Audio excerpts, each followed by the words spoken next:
And welcome back to another thrilling episode of Next Round Sports. This is Chris Porter. Welcome in my cohorts here, Caleb Culver and Jeff Amos. How you doing tonight, gentlemen? Oh, For surviving. very nice. We have our Texas cold front, so we're down to 94 from Wow. 105. Yes. Winter in Texas. It's this already is fake struck fall. early. This is fake fall. We got our 100 temperatures coming back next Yes. week. Oh. It's in the mid 80s here, and people are talking about the heat wave. I just have to remind them Oh, shut this up. isn't the heat wave. It's not bad, but that's just the way Yeah. different parts of the world will. Anyways, we'd like to Very thank true. everyone for joining us here again this evening. Another great episode we've got in store for you here tonight. We're going to go ahead, get into our first segment. We'll be going into Major League Baseball and the way the Rangers have been playing here lately. It has not looked good since the Angels series, getting swept by the Brewers, getting swept by the Diamondbacks, losing 3 out of 4 to the Twins. Two of those, division Woeful leaders Twins. looking bad, but still division leading They're winning their Twins. They're division. leading their division. Doesn't Yeah. matter that the division's They're doing trash. They're something still right. they're going to the playoffs. So that's a team you Yeah. could see. I Not think looking we have good. to give some props to Jeff, though. Jeff's the only one of us who called Seattle coming out of this woodwork to That be he the did. one to be worried about. So I'll give a Seattle little bit of has- props to Jeff.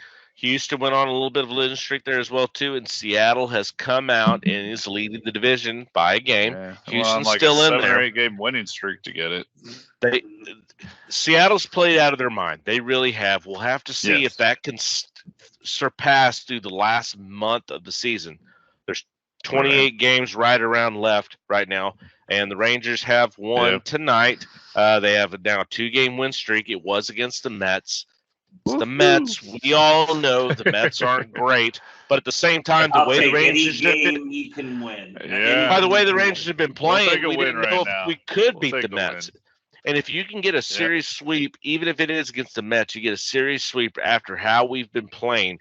That's momentum you can build into going. We talked about this last week when the losing streak was really just getting underway. It's early. We've got time. It's not time to throw in the white flag just yet. You still have the whole month of September coming up of being able to play Yeah. baseball and get yourself back And you have into 6 it. games to end the season as Texas against Seattle at the end of the That- season. And you got that a little is- break, 3 in there with Houston as well. Well, excuse me now. Seattle's got to face Texas for a series, Houston for a series, and then the Rangers again. So Seattle's going to kind of have to go through this meat grinder if they actually want to hold on to that, I think. And they have. And the Rangers have played very well against Seattle all year long. Seattle has, they haven't won a series with the Rangers to the most of my knowledge. I may be wrong. If anybody wants to fact check me, go for it. I don't care. But Post it in the comments from below. what I've remembered, Seattle has not won a series against the Rangers. And the Rangers have played them tough the entire time, if not swept them each time. So, I mean, that bodes well for the Rangers, especially that head-to-head matchup, and be able to knock down. Because then not only are you just getting the game with a win, you're actually getting on basically a 2-game spread if you're able to win those games against Seattle. Now, I also think you can't count out Houston, though. I mean, Houston's course Houston not. for a reason and have been great. I mean, we're tied with him with just 1 game back. So They're still the Their reigning schedule's World rougher Series than champions. yep, You that's can't true. count them out of it at all. There's No. no way to count them out. It's been amazing what Seattle's done to get to this position. But Yes. we always knew Houston was going to be there. There's no doubt about that. We just didn't know Seattle was going to be there, and they are. Yeah. So that's just something you'll have to contend with. But at the same time, could this not be a good thing for the Rangers Oh no, it To have sharpens to- the sword. Don't get me wrong. to have to battle And- all the way in and prepare yourself where you're not you don't have to wait till October to play playoff baseball. You're playing playoff baseball now. You're playing it now. So when it Yeah. gets to that point, your team is hardened to it. They're ready to go. They're hungry. Because they've been doing this already for a full That's month. assuming the bats come back to life. Excuse me. and hopefully Evaldi will be back soon. I think there's some talk that he should be coming back soon.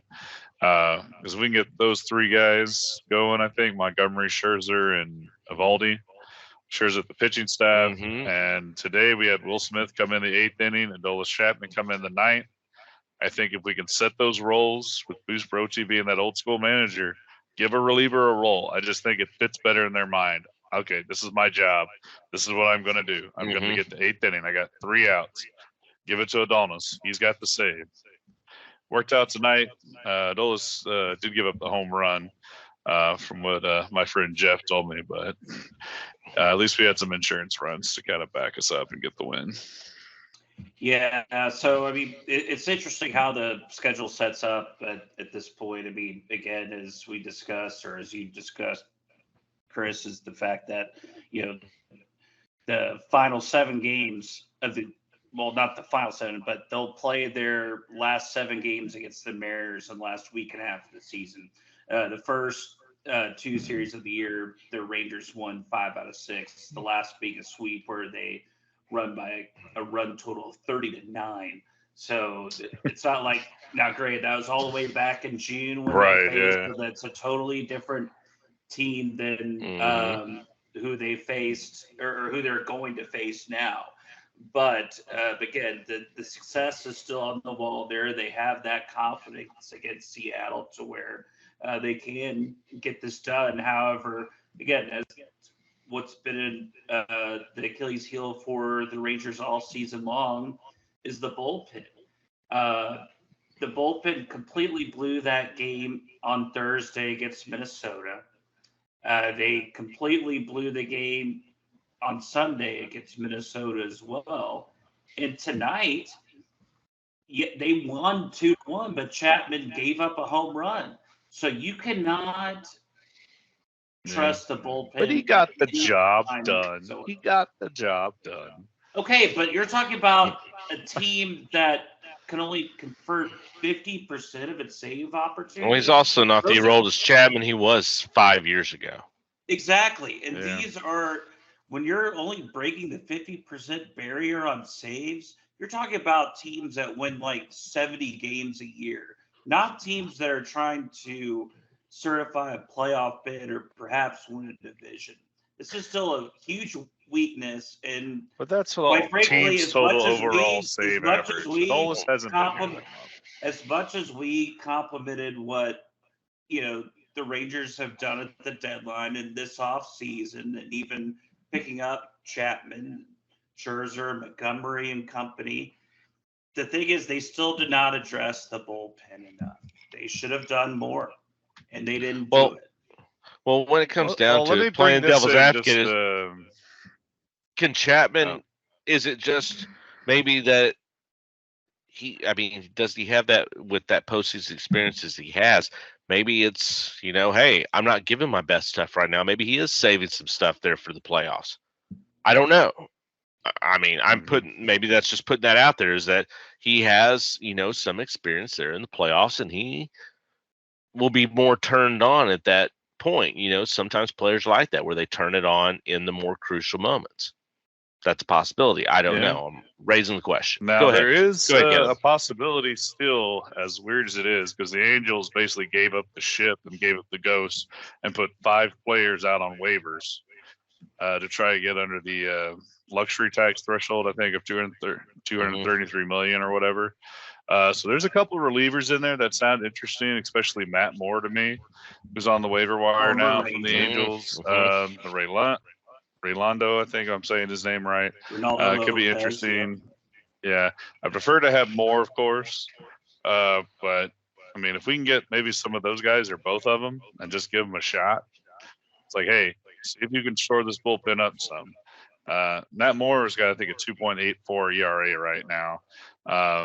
Mr. Lopez has 6 saves and like a 3.50, I think, ERA, and both have a WHIP about 1.2, which is all right. So I think both of those could be good pickups. Now, granted, as good as our record is, it's going to take a lot for them to get through the waiver wire to us, assuming somebody doesn't say, oh, I'll take that. But I think we have the fact that it's late in the season in our favor. I'll cut a bunch of teams who's out wanting that to aren't take- in the play. Yeah, and why are we going to pay for Exactly. the play right there? And those are the There's teams no that usually have point. the worst record. Yeah. Well, as we're talking about, go ahead. Oh no, go ahead, Chris. Sorry. Well, I was just going to go ahead and go through the Rangers schedule. Yeah. All right. So as we were talking about the Rangers schedule of what's coming up, starting on Friday, because they've still got one more game with the Mets going tomorrow. Starting on Friday, we got a 3-game series with the Twins. That could be some redemption, especially if you come off a series sweep of the Mets. Now you got some momentum rolling in. That's time to answer them and get them, maybe get something back here. After that, you've got a 3-game series against the Astros, followed by a 3-game series against Oakland. All of these 3 series are in Texas. They're in Arlington. Critical. So you've got 3 homestands where if you can get some payback to the Twins, you got a chance to really put the hurt on the Astros, and then you have Oakland. Which Oakland, I'll tell you right now, 2 or 3, because Oakland just will always win a fluke game against us every single time. It never matters. But you've got a good. Sad but true. This is where you put your money where your mouth is right here. This is a good way to start September and start out right, especially if you can end a terrible losing streak with a series sweep against the Mets. Then you come home and you can really build some momentum off that. Now the After Bats that, still aren't alive would be the only thing. They aren't, but we'll see how it goes. You got to build momentum where you can. After that, they head out to Toronto for a 4-game series against the Blue Jays. They'll be in Cleveland for a 3-game series against the Guardians. Ooh, I'd love to get up there for a game for that. Anyways, then they'll be back at home against Boston, back at home against Seattle. They'll be then heading out to the Angels and then ending the season with 3 games in Seattle. So, yes, those big games against Seattle, they're at the end of September, but I really think you come into September and you sweep one of the series between Houston or Minnesota and even Oakland. You sweep one of those series, but you could go 2 or 3 in the other 2 series. You're putting yourself on a good space to get the month finished out. That's correct. a good space, but that's asking a lot right now for this team. It is asking a lot. They can do it. It is asking a lot, but this is the point, is that you've been at the top of the division the whole time. This shouldn't be too much to ask here. I know you've had the injury bug, but every team has been bit by the injury bug. This is where you put your money where your mouth is. This is where you back up everything this is what you've worked the whole season for, since the offseason, to spring training. This is what you've worked for, to win at the end of the season, to get into the playoffs. This is what you got to do. To me, that's not too much to ask, to come out and play the games, get your bats going. Hey, you get Eovaldi back. Yes, you get another pitcher in. Pitchers, bullpen, time to focus in. We've got the coaching staff to do it, to help bring it out. But, of course, the players have to do it. But this is the time where, hey, you need that win one for the Gipper speech right here. Let's get it in, and let's motivate our team to get out here and get after it. And also think another thing that really hasn't been talked about this year is just the discrepancy between how good the Rangers are at home or versus on the road. I mean, with the game tonight against the Mets, they're finally 500 on the road, and they're 18 games above 500 at home. And then now you have this huge critical home stretch coming up with the Twins, with the A's, and the Astros. And you have to win go 2 out of 3 in all these series. If you ask me. No, ideally you get 3 serious wins coming up. Yeah, I think that's they need 3 series wins. You don't have to have the sweep. You'd like to have 1 sweep, but 3 series wins. Right. And also, too, what's critical about the next series after the Oakland one is on the road against Toronto. 4 games on the road there. They're the next wild.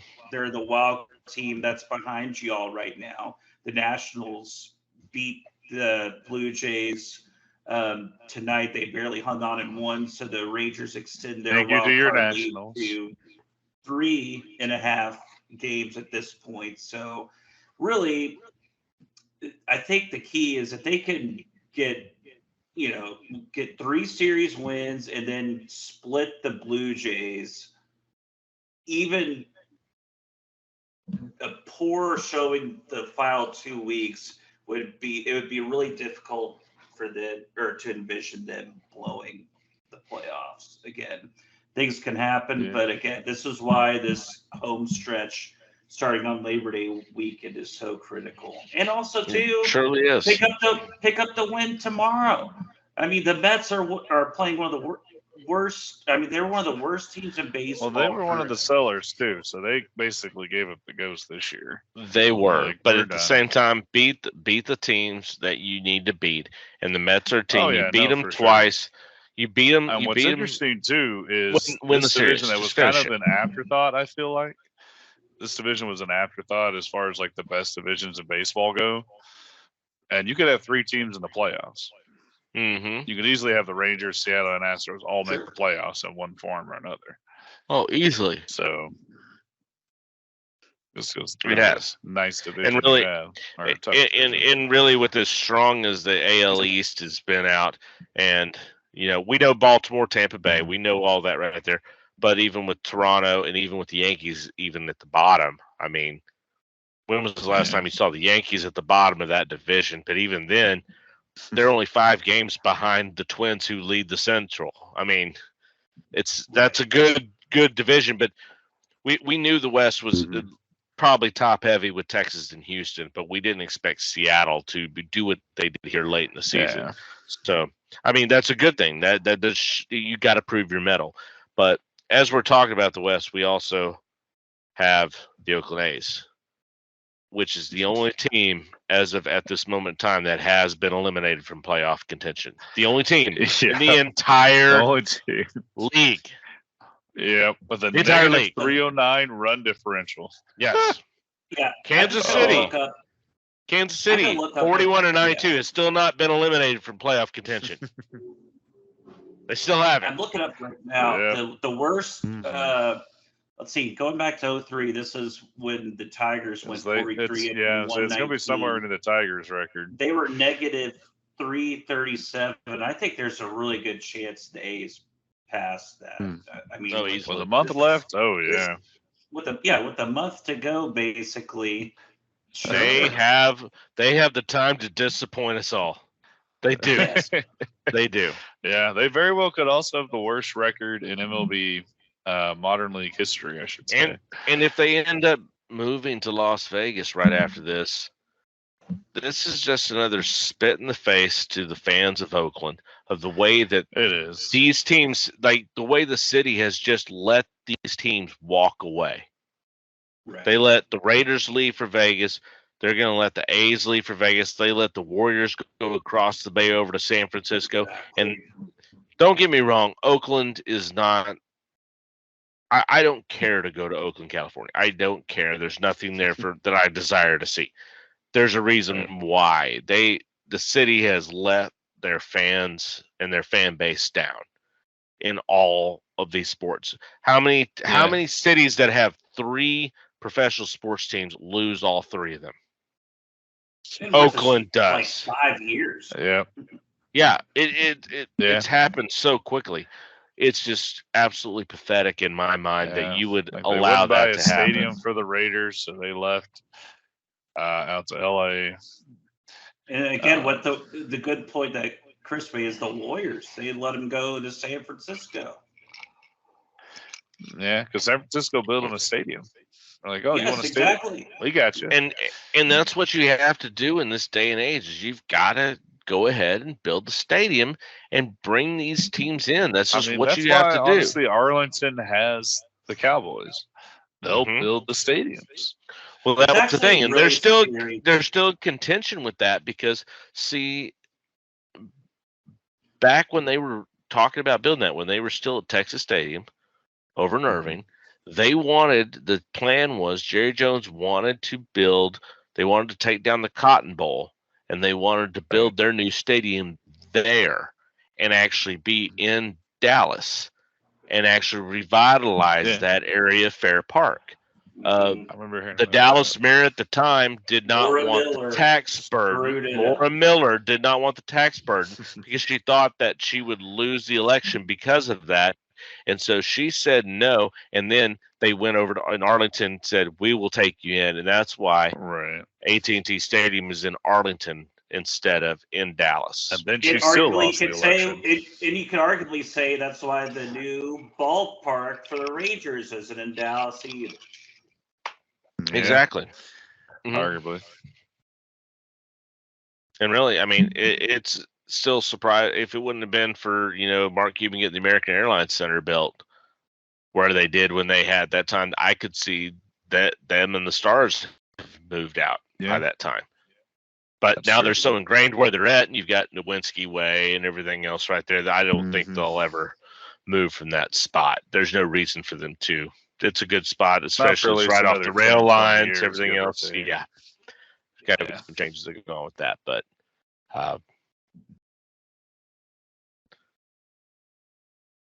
all right. Was there any of the other MLB news that you guys wanted to touch on to at this point?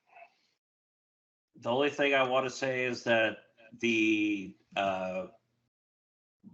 Braves and the Dodgers are still dominating. Nothing new there. So those are the two teams to be in the National The resurgence League. of the Rays too. Don't forget the resurgence of the Rays.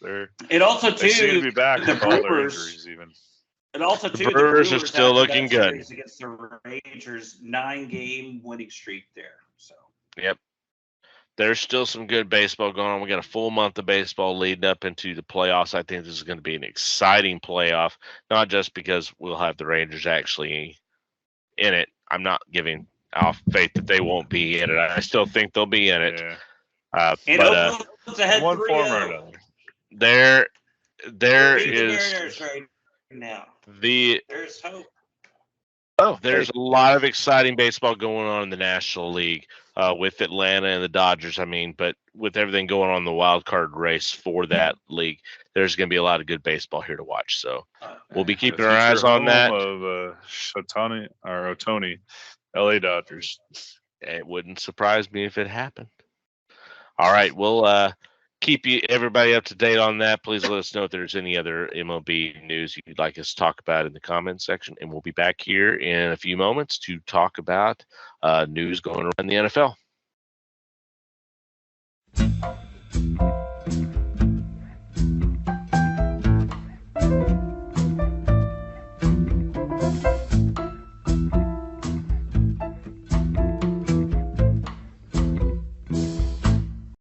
And welcome back from the break. We're ready to jump into some NFL news that's been going on here. It has been cut week here for the NFL as the season's ready to get underway. And a lot of last-minute trades that's happening. One big one that's really taken the whole NFL world by storm is the 49ers finally giving up on their third-round pick, Trey Lance, and trading him to the Dallas Cowboys for a fourth-round pick. And a lot of talk's been said, hey, it's just because of his injuries. The injuries actually moved him out of there. You haven't seen a lot of his play because of his injury. But to get just a fourth round pick and for him not being able to beat out Sam Darnold, that's kind of a fall from grace for what they traded. That's a to get lot him of draft capital. I don't even think Trey Lance is worth a fourth round pick. I think Will Greer's looked good this offseason. Well, still, when it comes down to it, my fourth round pick. San Francisco traded away 3 first-round draft picks and a third-round draft pick to take Trey Lance in the third pick, which Miami turned those picks through trades and through drafting into Jalen Waddle, Tyreek Hill, and what's his name from Denver, linebacker. Chubb. Bradley Chubb. Bradley Chubb. Yes. So Miami definitely looks like the winner of that, even though San Francisco probably has a better team right now out of all of Maybe. You could be arguing Miami might be the better team. 49ers just have that defense. True, but the 49ers are being picked to be the number one seed in the NFC. And Miami's not being picked to be the number one in the NFC, in the AFC. They're not. The AFC is just tougher, though, I think. but we'll see. But how horrible does Trey Lance have to be to where they would just completely give up on him after all the capital they gave originally 2 years ago to trade up? And the fact you can't beat Sam Darnold. Sam Darnold couldn't even keep his job in California or Carolina. Well, how can you not beat Brock Purdy? Brock Purdy, because he's a real deal. Brock Purdy's legit. Don't go against Brock Purdy. Brock Purdy's going to lead them to the Super Bowl. Wow. Brock Purdy. Games. We don't know anything yet For about Purdy. For everyone that remembers, Brock Purdy was Mr. Irrelevant. Yes, he was the very last pick. We all remember that Iowa State, great college player. He came into a good situation. He won the games he needed to, and he got injured and got knocked out.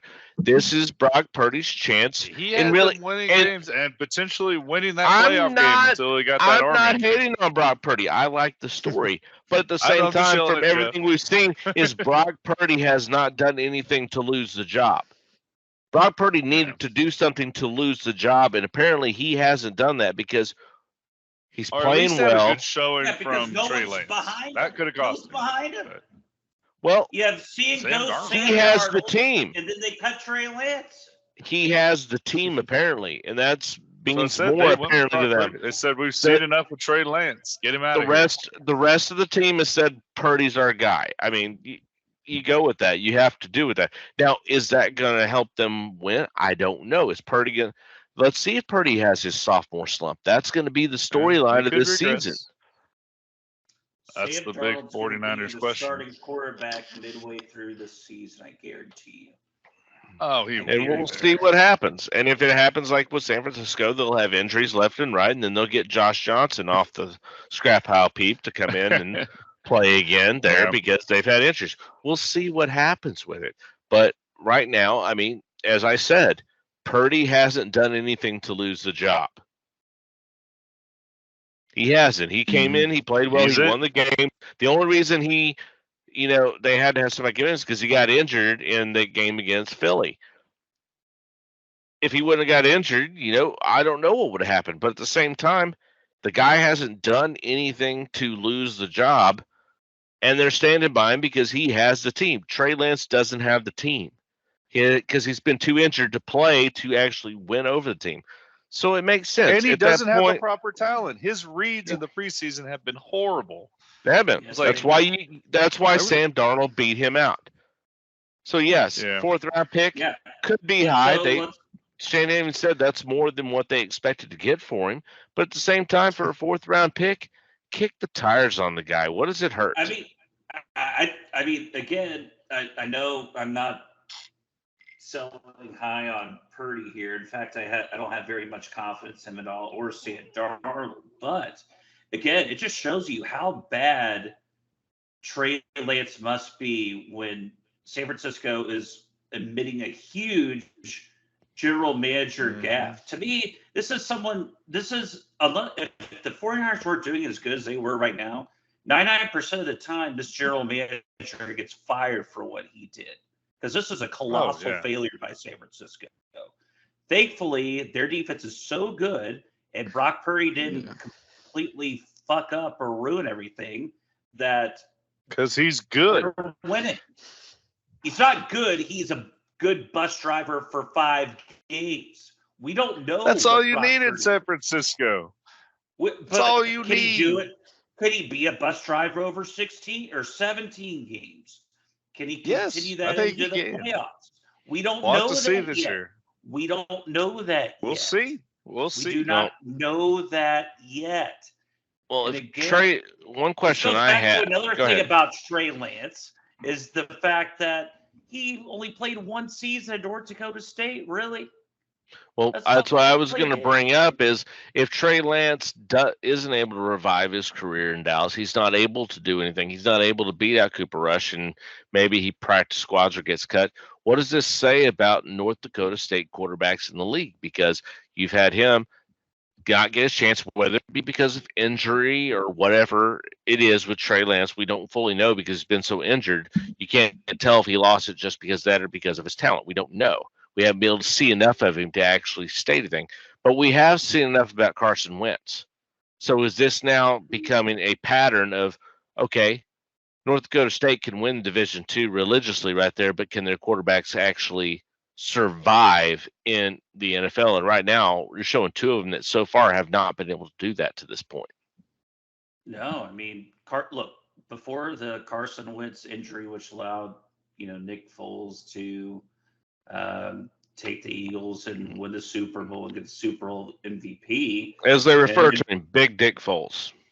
Yes, as locker room stories have confirmed that. Yeah. But the reality is the fact that like he said those nonchalantly. Yeah. Yeah, locker room stories have confirmed that. Anyways, let me go back to my point. The reality is. Anyways, continue. The reality is the fact that pre-injury, Carson Wentz probably would have won the MVP that year. But again, regardless injury, whether or not it's fair to judge a guy on injury, he's certainly not been the same quarterback since.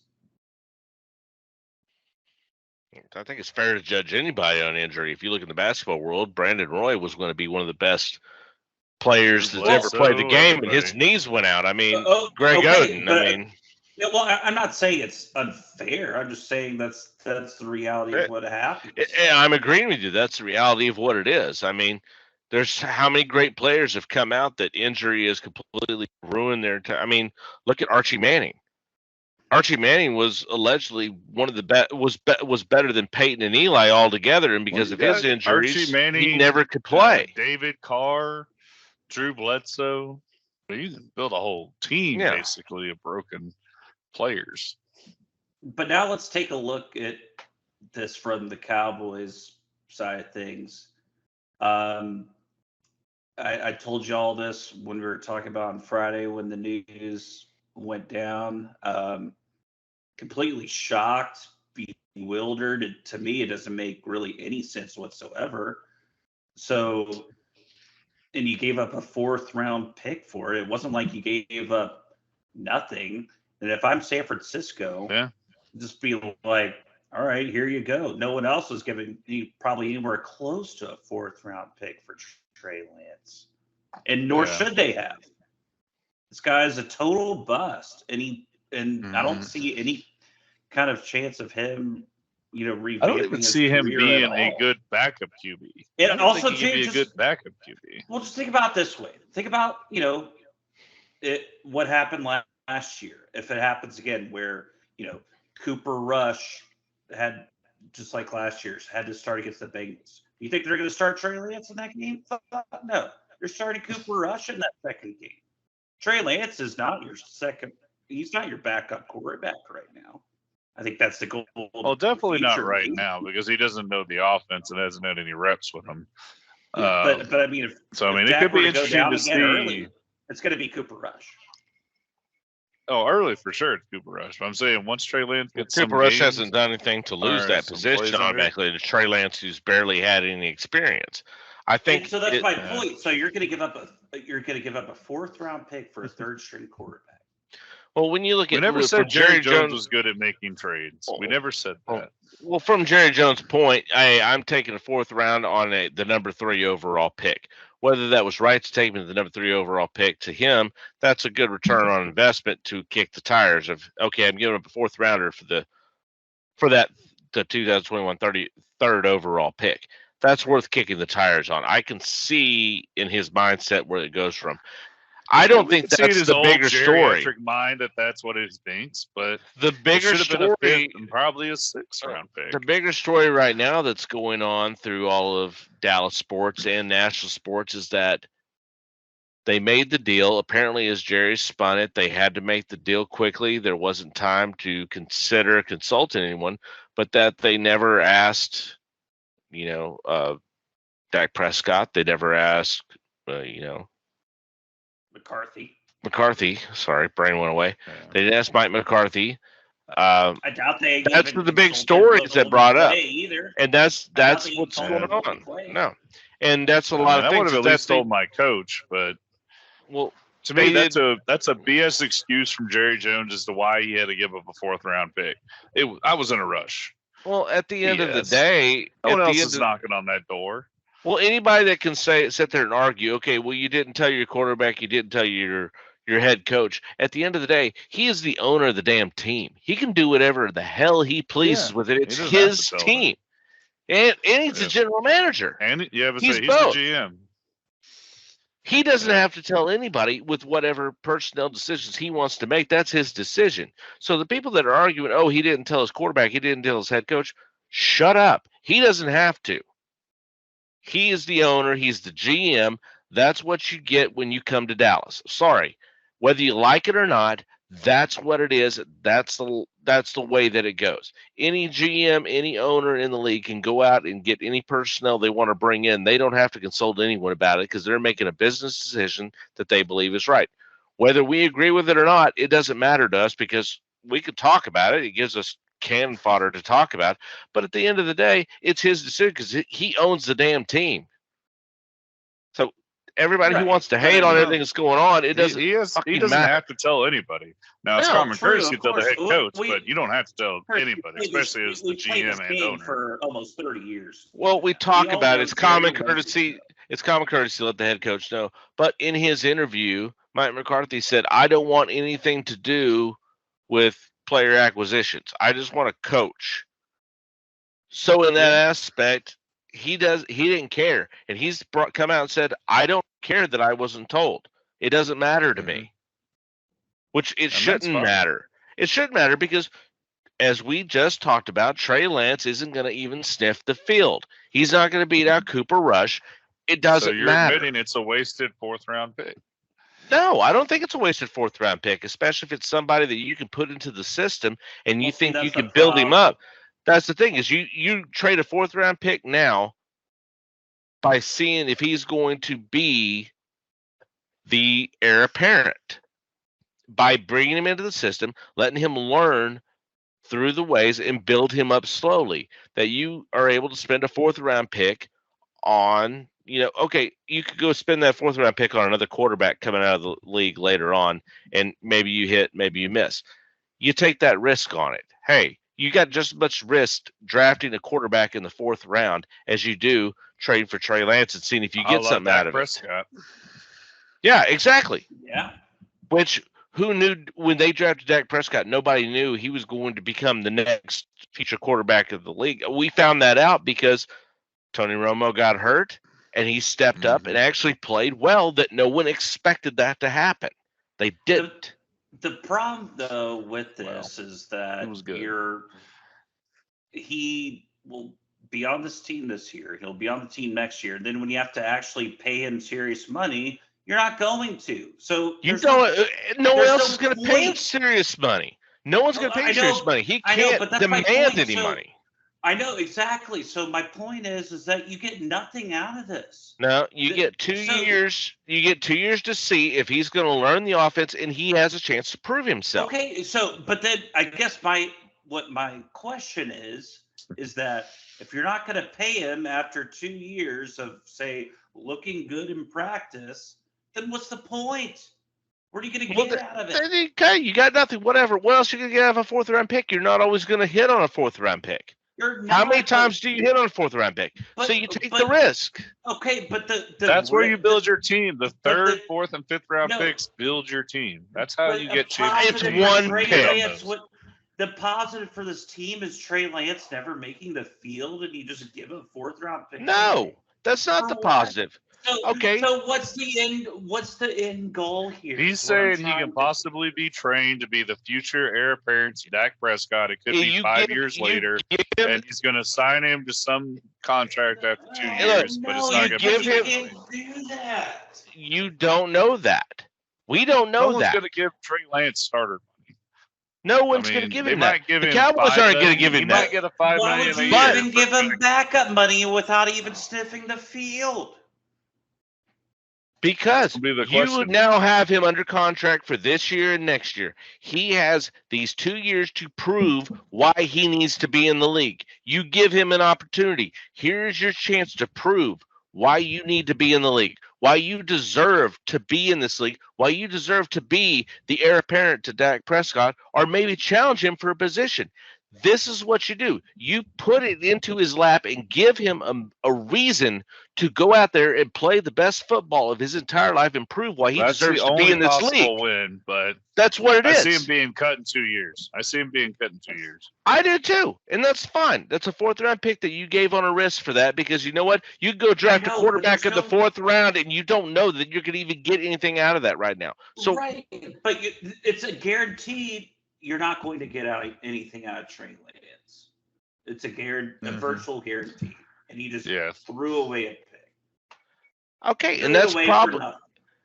And I'm arguing on the other side, even though I agree with you. I'm trying to argue the other side of why the reason why it's a 4th round pick. There's a reason why. It doesn't matter that I don't agree with it, but I know. But the thing is, it's just like there's literally nothing to gain from this. Literally nothing.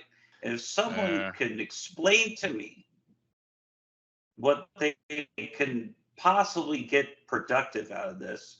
Well, I feel like Porter already has done I can't that. find it. I mean, that's the only possible option. Well, that's not good enough. We don't think it's going to happen, but that's the only option that it could possibly be. And that'd be a goddamn miracle.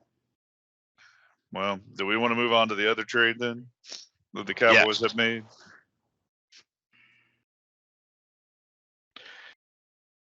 Yes, sorry. My apologies. No worries. You can feel Jeff getting salty over there. Oh, he's very salty about it, though. I mean, sorry. Yes, you can get some gems in the 4th round. You build in the 4th round, but at the same time, it's the third overall pick. Kick the tires on it, especially for 2 years if you got it. If you got nothing, whatever. It's a 4th round pick you threw away. Big deal. Big whoop. You sit there and shake your head.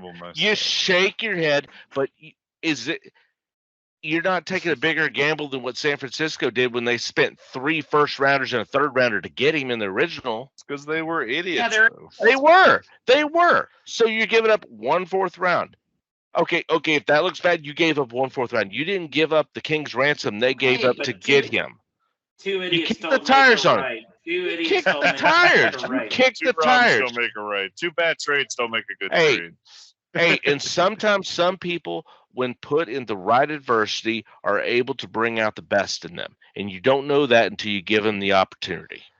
That's possible. It is possible. And the thing is you give him the chance to fail. You give him the chance to succeed. You give him the chance to fail. If he's able to succeed, then you look like a genius. If he fails, who cares? It's the end of the day. Whatever. You move on. You still have Dak Prescott. And also, too, and the story goes away. Just flush $6 million. And then we get Dak Prescott's contract. It's $6 million to Jerry Jones. $6 million he can find in his couch. It doesn't fucking matter. But does that cost another player who could potentially be on the team as a cap casualty? Exactly. Okay, and what is that player going to actually do for the team?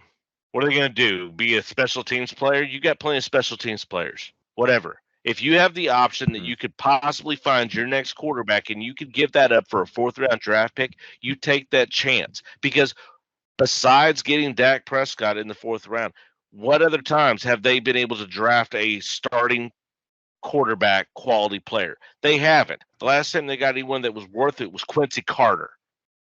Okay. Well, they undrafted Tony Romo. Well, yeah, he was an undrafted free agent, so they didn't draft him. But that's the thing. Tony Romo fell into their lap. Dak Prescott fell into their lap. Yeah. Dak Prescott wasn't drafted in the 4th round to be in there. Actually drafted. Yes. That was good. When you know you haven't been able to draft a good starting quarterback, you take a risk on one of these for a 4th round draft pick, because at that point it's worth the risk. Because why not? I missed those Quincy Carter years. Those were interesting. I'll give them that much. Interesting is the best word you can say for it. So the problem is when Dak Prescott does his typical Dak Prescott years, it's probably going to be short of an NFC Championship again. But then what are you going to do? Pick up Trey Lance's 5th year option? Fuck no. We're gonna get No, someone that's- else. If It's Trey not- Lance it's hasn't possible. proven that he deserves to be on this team, then you don't pick it up and you let him walk. Where is he Yeah. going to go? Waste. What's he going to get? What's he going to get? What's he going to get? Who's going to sign him at that point? This is his last chance to get any kind of money. Would that motivate you? You have a chance. You'd hope so. You've been given an opportunity. He wasn't motivated before, Well, or apparently, the franchise giving him the keys to the And car without a- proving anything. Yeah. we don't know what motivates Could be a players. We change don't of know what scenery. gets them Maybe that. Bill Hunter, Zach Wilson being with Aaron Rodgers, his childhood idol. Maybe that makes him turn a corner. Which, by the way, for anyone, we talked about it last week, for anyone who hadn't seen Hard Knocks, watch it. It's really good. Yes. And I have to Pretty good. say, the way that Aaron Rodgers is tutoring Zach Wilson, I have to think that Jordan Love is watching that going, what the fuck is going on here?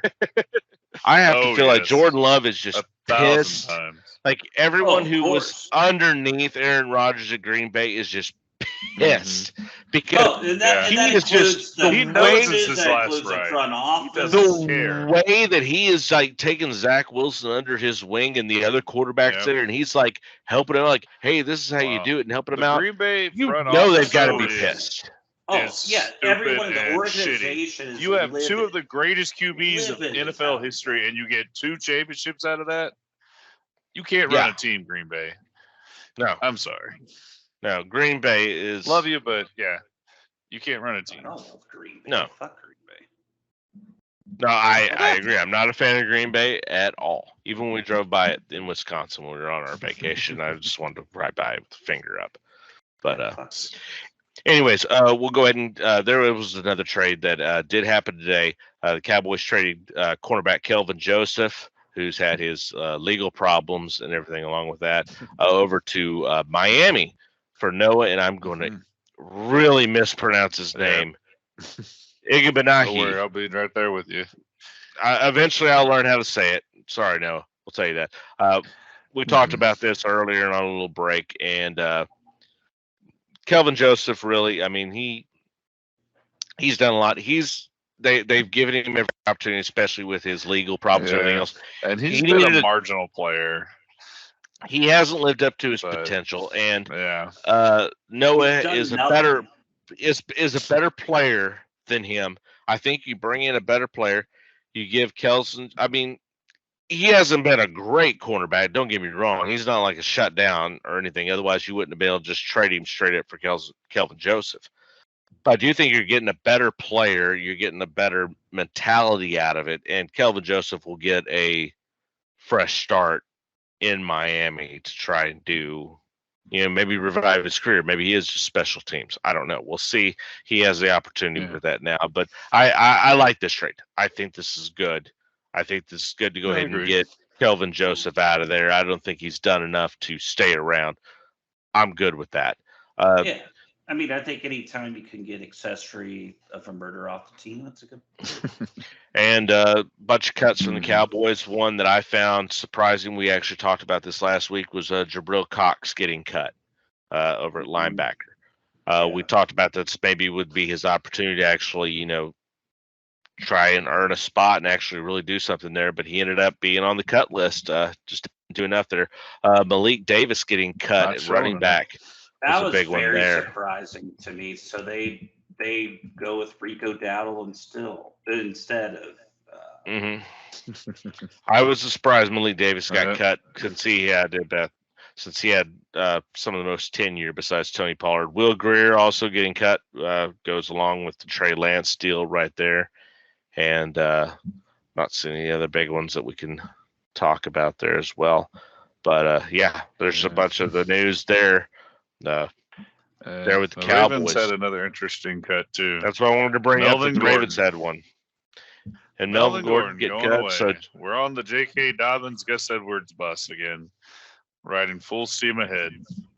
And I'm going to call it J.K. Dobbins has 1,600 yards just for y'all. What? 1,600 yards, 1,600 J.K. yards. Dobbins. 1,600 yards this year. I'll call it. Not even total Jeez. yards. It's rushing yards. All right. This sounds like we need to bring a bet on. He has that 1,600. I think yards this in is time good. for- This yeah, is a in time good for- No, opportunity. he's never broken 1,000 rushing yards. Are you His willing closest is to? like 964. That, Are well, you that's my will- point. Are you willing to put a bet That was here like 7 on games. broadcast on the podcast? Are you willing to bet that he is going to get 1,600 plus yards? You have This to season. bet. You cannot make that proclamation without making it. I'm not going to back down. I'll say 1,600. Okay, but so what? are you So willing we're to making a bet. sacrifice? What do you want to Yeah, sacrifice? that's We it, need we'll to make make it a a bet, and we need to make it something that can Let's be see. done here on the podcast so that everyone watching Right. can enjoy it as I well. was going to So- say I could. Yeah. So maybe wearing a Bengals jersey or something. We may have to talk about this a little off-site. That way we don't take up too much Okay, of these well, other okay. people's Well, time we can watching. do, we can do, hey, we just brought up the chance of the bet. We don't have to decide it right now, but as long as the bet is willing to be made, then I think we Yeah. can go ahead and discuss this during the week. Maybe if anybody listening wants to respond in the comment section of Yeah. what the bet parameters should be, please bring them in so we can then bring them in. But I think a bet needs to be made, whether it be a Bengals yeah. jersey. I mean, once we get a little bit That's more what, I was traction. going to say that, but that seemed a little too easy. Well, I mean, once we get into more traction, we can go into like the normal radio bits of like shot collar or anything like a Yeah. terrible donut or something, weird stuff like that. We can figure out that Get the stuff hot later. chip But challenge something. Who knows? yeah, hot chip challenge, something weird like that. We can figure that out right there. But if anybody has any suggestions, bring them up into the comment section so that we can see them and we can go ahead and see what you guys are feeling. But let's Right. get some conversation Yeah, up I'd say what this we'll bet keep can going with be. the conversation. We'll We- discuss we- that later. Next week, We we can will tell the people settle what we what want. the bet is going to be for this. So Mhm. 1,600 yards for J.K. Dobbins plus, and Yep. that's what the bet is. And we'll agree Well, to the bet 1,600 that even, not plus necessarily, but we'll see. 1,600 Okay, or 1601. plus. Yeah, we'll say 1,600 or plus. 1,600 or plus. Right, I don't want to lose this when he gets 1,600. And I know that Jeff and I are both taking this bet. So whatever it is, Oh, yeah. it'll be agreed upon about everyone, and we'll Mhm. fulfill the bet at the end of the season here on the podcast. So we'll get that all figured out of Right. what the parameters are going to be, because I'm definitely taking that bet, hands down. Absolutely, it's happening. I know you are. Yeah. Well, I'm saying it. Let's do it. But going on with this right here is, when is Harbaugh going to actually, invest in the running game more than letting his running quarterback run around all over the place? Because nothing It's against not J.K. Harbaugh's fault. Dobbins, He Gus leaves it up Edwards. to the offensive coordinator. He is a old special teams coordinator, so he doesn't mess with the offense or defensive play calling. Those Well, play when calls are are they get an called by the offensive OC. coordinator who's going to keep a running back? Because I know Melvin Gordon's a little long That's in what the tooth, Todd but he's Monken's still for. got tread on the tires. I know he's long in the tooth, but I still think he You mean, could go Melvin run Gordon? better than J.K. Dobbins. Yeah, I think he's better than J.K. Dobbins. I think Melvin Gordon is. Get out of here. He had Yes. almost 1,000 yards in 7 games. But why? You're speaking to the fact that why are you suggesting? You're providing more information as to why he will not get 1,600 yards. Do you realize he resigned? You did resign Lamar Jackson. You do know that. Yeah. I kind of got Highest that. paid quarterback at that time. I Until heard Justin that Herbert. somewhere. I heard it somewhere. So yeah, I had heard that. Just saying. And they want to make him more of a passer. Also, the read row is going to be different this year, so it could be very interesting how that gets used. It's a Lamar You Jackson. can't hand the ball off directly in front of you anymore. The running back's got to be to your side or behind you. You can't hand it off directly in front of you anymore where the QB's looking up. Right. So Lamar Jackson will just run 50 yards. Yeah. There goes J.K. Dobbins. I don't know. 50. He might. He could give it to J.K. Dobbins and he goes 100. Who knows? I'll match your 50 with 100. We'll see. We'll see. That's another thing. But yeah. Well, anyways, I know this is one thing that is just really close to Jeff's heart, but the Bengals in their cut list today have let go of Trevor Siemian. Mm-hmm. Where's the Thank God. insurance? Where's And the the- insurance? And the peasants rejoice. So again, this goes back to the Bengals refusing, as they've always had, unless you go back to 35 years ago, to where you're just not going to invest in the backup quarterback. So what could happen is that So Joe they're gonna Burrow cut goes another down. one. Joe Burrow's going to go down, and then we'll have Jake Browning, who has no business being a backup You quarterback. need to in this sign league. Tyrod Taylor. I'll sign anybody. mhm. I'd love to pick up somebody. Dude, I'd love to pick that up would be a Will great Greer. one. I think Tyrod Tyrod Taylor Taylor would would be be great. good Will Greer. because every time Tyrod Taylor's come in, he's been serviceable. Or and go he sign can't Will get screwed Greer. out. That's what I Yeah, said. Will Greer. Yeah, I mean, he's out. I'm open. He's free now. I'm open to anything. I mean, we have the worst backup quarterback situation in the NFL, and it's just a refusal to address it. So, if Joe Burrow goes down, then Yeah. No, good. just Good if while you it invested in your offensive line, you wouldn't have to worry about that. That's why they got lasts. Orlando, We got Orlando Brown. Brown.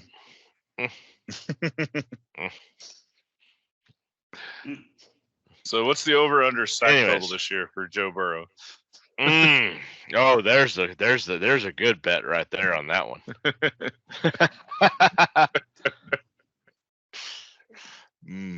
Here, we'll talk about that. We'll come up with the Over-under over/under and do a 3.5. bet next week on that as well too, because I think that would be a good bet as well. Also All right, have before- another bet for next week as well, which I'm ready to unveil. Just as a Go tease. for it. Oh. Go for it. Okay. No, it's a tease. It's Oh. tease for next week. You made it You sound said like you you were were ready going to to tell us unveil, I right thought. now. Yeah, you you said said you're I'm ready to ready to unveil right now. unveil. You made it No, sound like it's right. Oh, you're unveiling it next week. involves.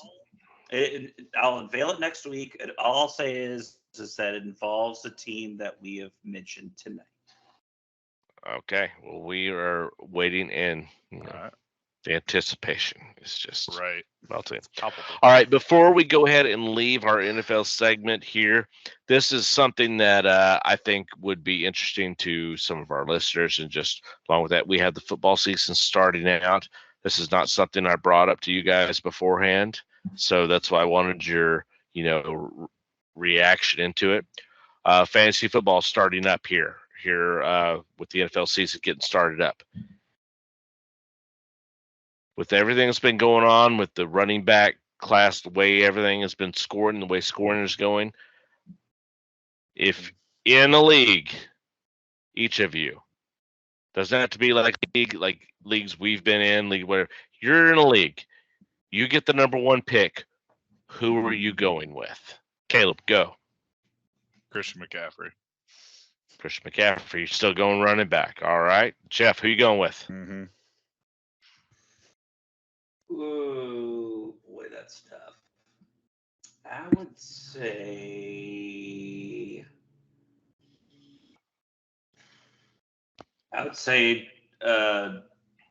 Jamar Chase or Justin Jefferson. Yeah. See, I took Justin Jefferson with one of my second round picks in one of my fantasy leagues. So I will second say round. No, first round, second pick. I Ah, took Justin Jefferson in the league. and see, So in that's some how of kind leagues, of close it is. It's a little. in some of my leagues, it's in one of my leagues. If I get the first round pick, I'm going Patrick Mahomes, hands down. If in my other league, I not the probably number would go one Justin overall Jefferson. pick. The way the quarterbacks score in that league, yes, I'm going Patrick Well, Mahomes because yeah. Patrick Mahomes went first last year, and he went to the winner of the league. So, Yeah, well, Yeah, your and scoring also is very different from a traditional league, though. it Let's is. say It that is. for yours. Well, that's the league that I joined. It's my wife's family league, and Yeah. so That- it's run by them. That's probably a deal where they get. Which I did win it the quarterbacks year that- before. I did win that league the year before. So, but Okay. Do it I would again. take Yeah, Patrick draft- Mahomes, but Justin Jefferson. Even in I have always been the person I would never take a wide receiver number one overall. Oh yeah, same. But Justin Jefferson has been so crazy. I understand Christian McCaffrey, I do, but the way the running backs have been going, It's getting to the point But where there's also not so many running backs. Like I said, Jonathan Taylor didn't get traded, and he's going to miss the first 4 games because he's on the PUP list. And it's Josh true. Jacobs just signed and said, "Okay, I'll go to the Raiders now." And that's the reason why I brought this question up. He was holding out for until last week. So this is the reason I brought this question up, is because it always, when in fantasy, when you're drafting, you were always told draft your running backs first and build from there. But now I used to draft the 2 running back strategy, first and second rounds running back. And I've done that for years. And that's the thing, is that something now that in fantasy that the things are changing with the league, is because you don't have those dominant running backs anymore. A lot of teams, it's the 2 running back system, and we're having receivers and quarterbacks that are putting up astronomical numbers to what the running backs were. When you got were. a receiver who can average 30 points a game, you've got to take him, because a running back's usually going to average you 20, 22, maybe 25 if he's having a really good year.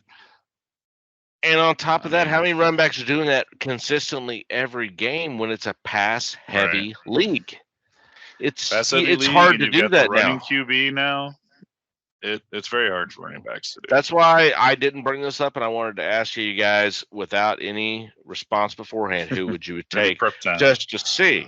Because I think this is an interesting aspect to bring up with the league starting up and everything. And as big as fantasy football has gotten, we've all are in our leagues and what we've talked about with all that. So it's just, I think it's an interesting thing to bring up, an interesting conversation to bring up, not just because we've talked about in our further conversation or earlier conversations about the running back. They all have their Zoom call, about the decline of the running back position getting paid and everything.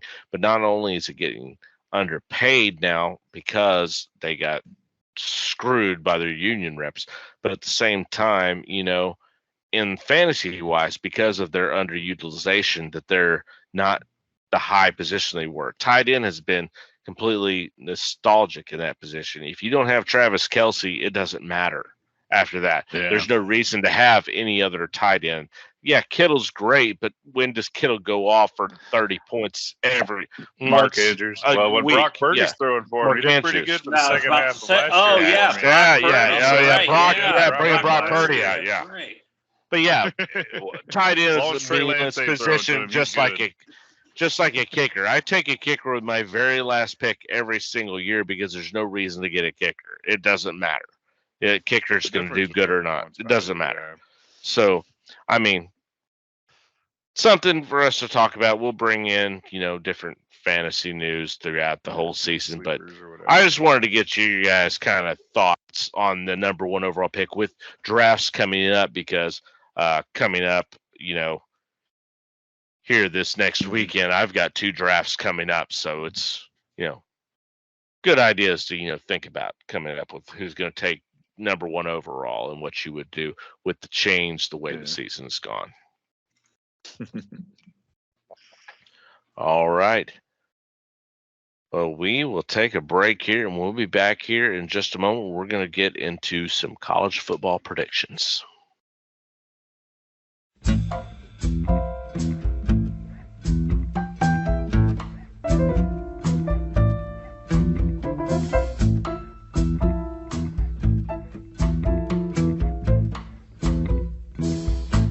And welcome back from the break.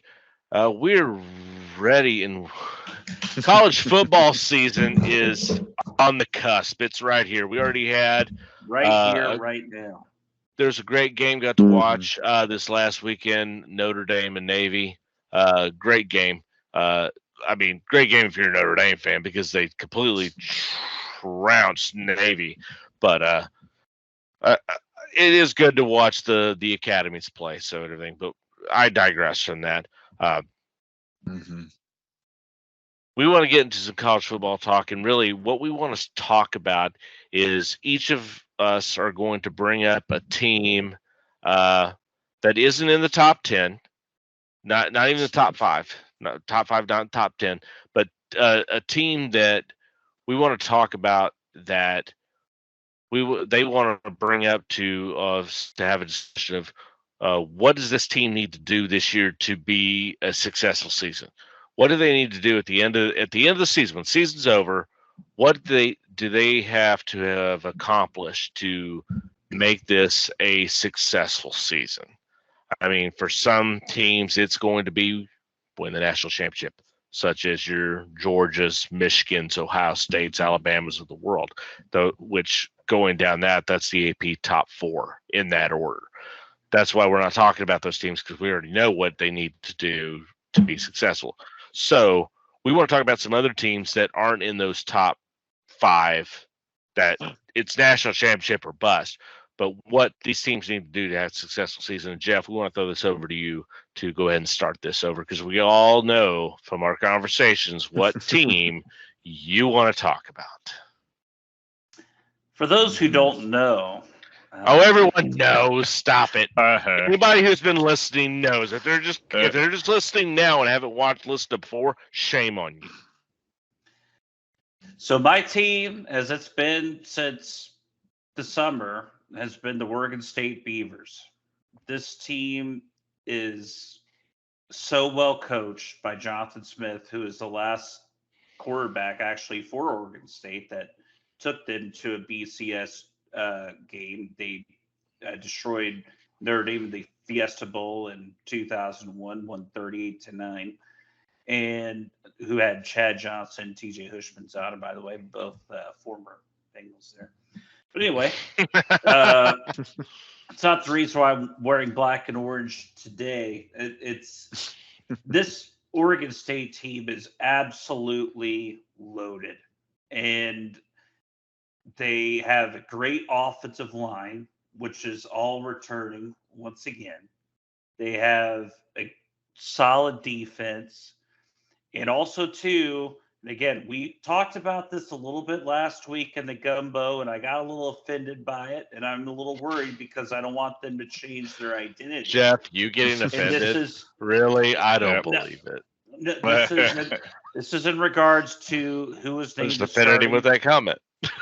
This is starting with the quarterback who was named the starting quarterback of the Oregon State Beavers, not this past yesterday, but the Monday before on August 21st, DJ Uiagalelei, who's a 5-star recruit who's supposed to take over Trevor Lawrence, supposed to be the next man and be the next number 1 overall pick. It didn't work out. It did not work out. And so now he is transferred to Oregon State. Jonathan Smith did a hell of a job recruiting him. The key will be is whether or not Uiagalelei buys into the system of run first, pass second, and minimize the turnovers, which he has not succeeded so far. But I trust with Jonathan Smith and getting that second chance. You already have Damian Martinez, who's one of the best running backs in the country. You have a solid linebacking core, great linebacking core. And to me, with their strength of schedule, how it sets up, this team can go to a Pac-12 championship, not only win it, perhaps be a participant in the college football playoff. I'll reveal whether or not they are here shortly, but this is a team to really watch out for. They've had such an increased fan base. They've made a $160 million renovation to the west side of the end zone in Reser Stadium this year. This team is ready to go and ready to win now. And to me, this is a team that can and will go to the Pac-12 championship game and give USC a run of their money. And I bet you at the end of this year, they're going to be a new member of the Big 12 Conference. Now, that is a bold statement. Oregon State in the AP 25 and the coaches poll are both ranked at 18. So that's where they sit right there. And in Pac-12 teams, they're behind Oregon, Utah, Washington, and USC. So that's a mountain to climb. That's a lot of mountain to climb. Not saying that they can't, especially with the, everything that you just brought up that they have. They have the potential to do this, and maybe they are underrated when they come to that. But Utah has been a solid program for the last few years. That's going to be a hard obstacle to get to. Oregon, They get them at home. always tough. Get them at home. They do get them at home. Utah, but that is still that in-state rivalry. That's hard to do. Even getting them at home Oregon doesn't always get everything right. Yeah, so just to clarify on that, the Utah game's at home. The Civil War is on the road, which is going to be a very, very tough game, and that's the final game of the year. That, and in my opinion, they're going to be undefeated. They're going to be undefeated going into that game. They're going to be undefeated. They're going to beat Washington. They're going to beat Washington at home. They're going to beat Utah at home. They get Washington right before that Oregon game. And if they could beat Oregon on the road, that'd be incredible, because in my mind, they'll be undefeated. They don't have to face USC at all until potentially the Pac-12 championship. Well, that's one benefit there, is being able to miss them up to that point. But that is going to be a gauntlet going through, especially if you're going Washington to Oregon back to back. In Utah, even getting Utah at home, that's still not a gimme.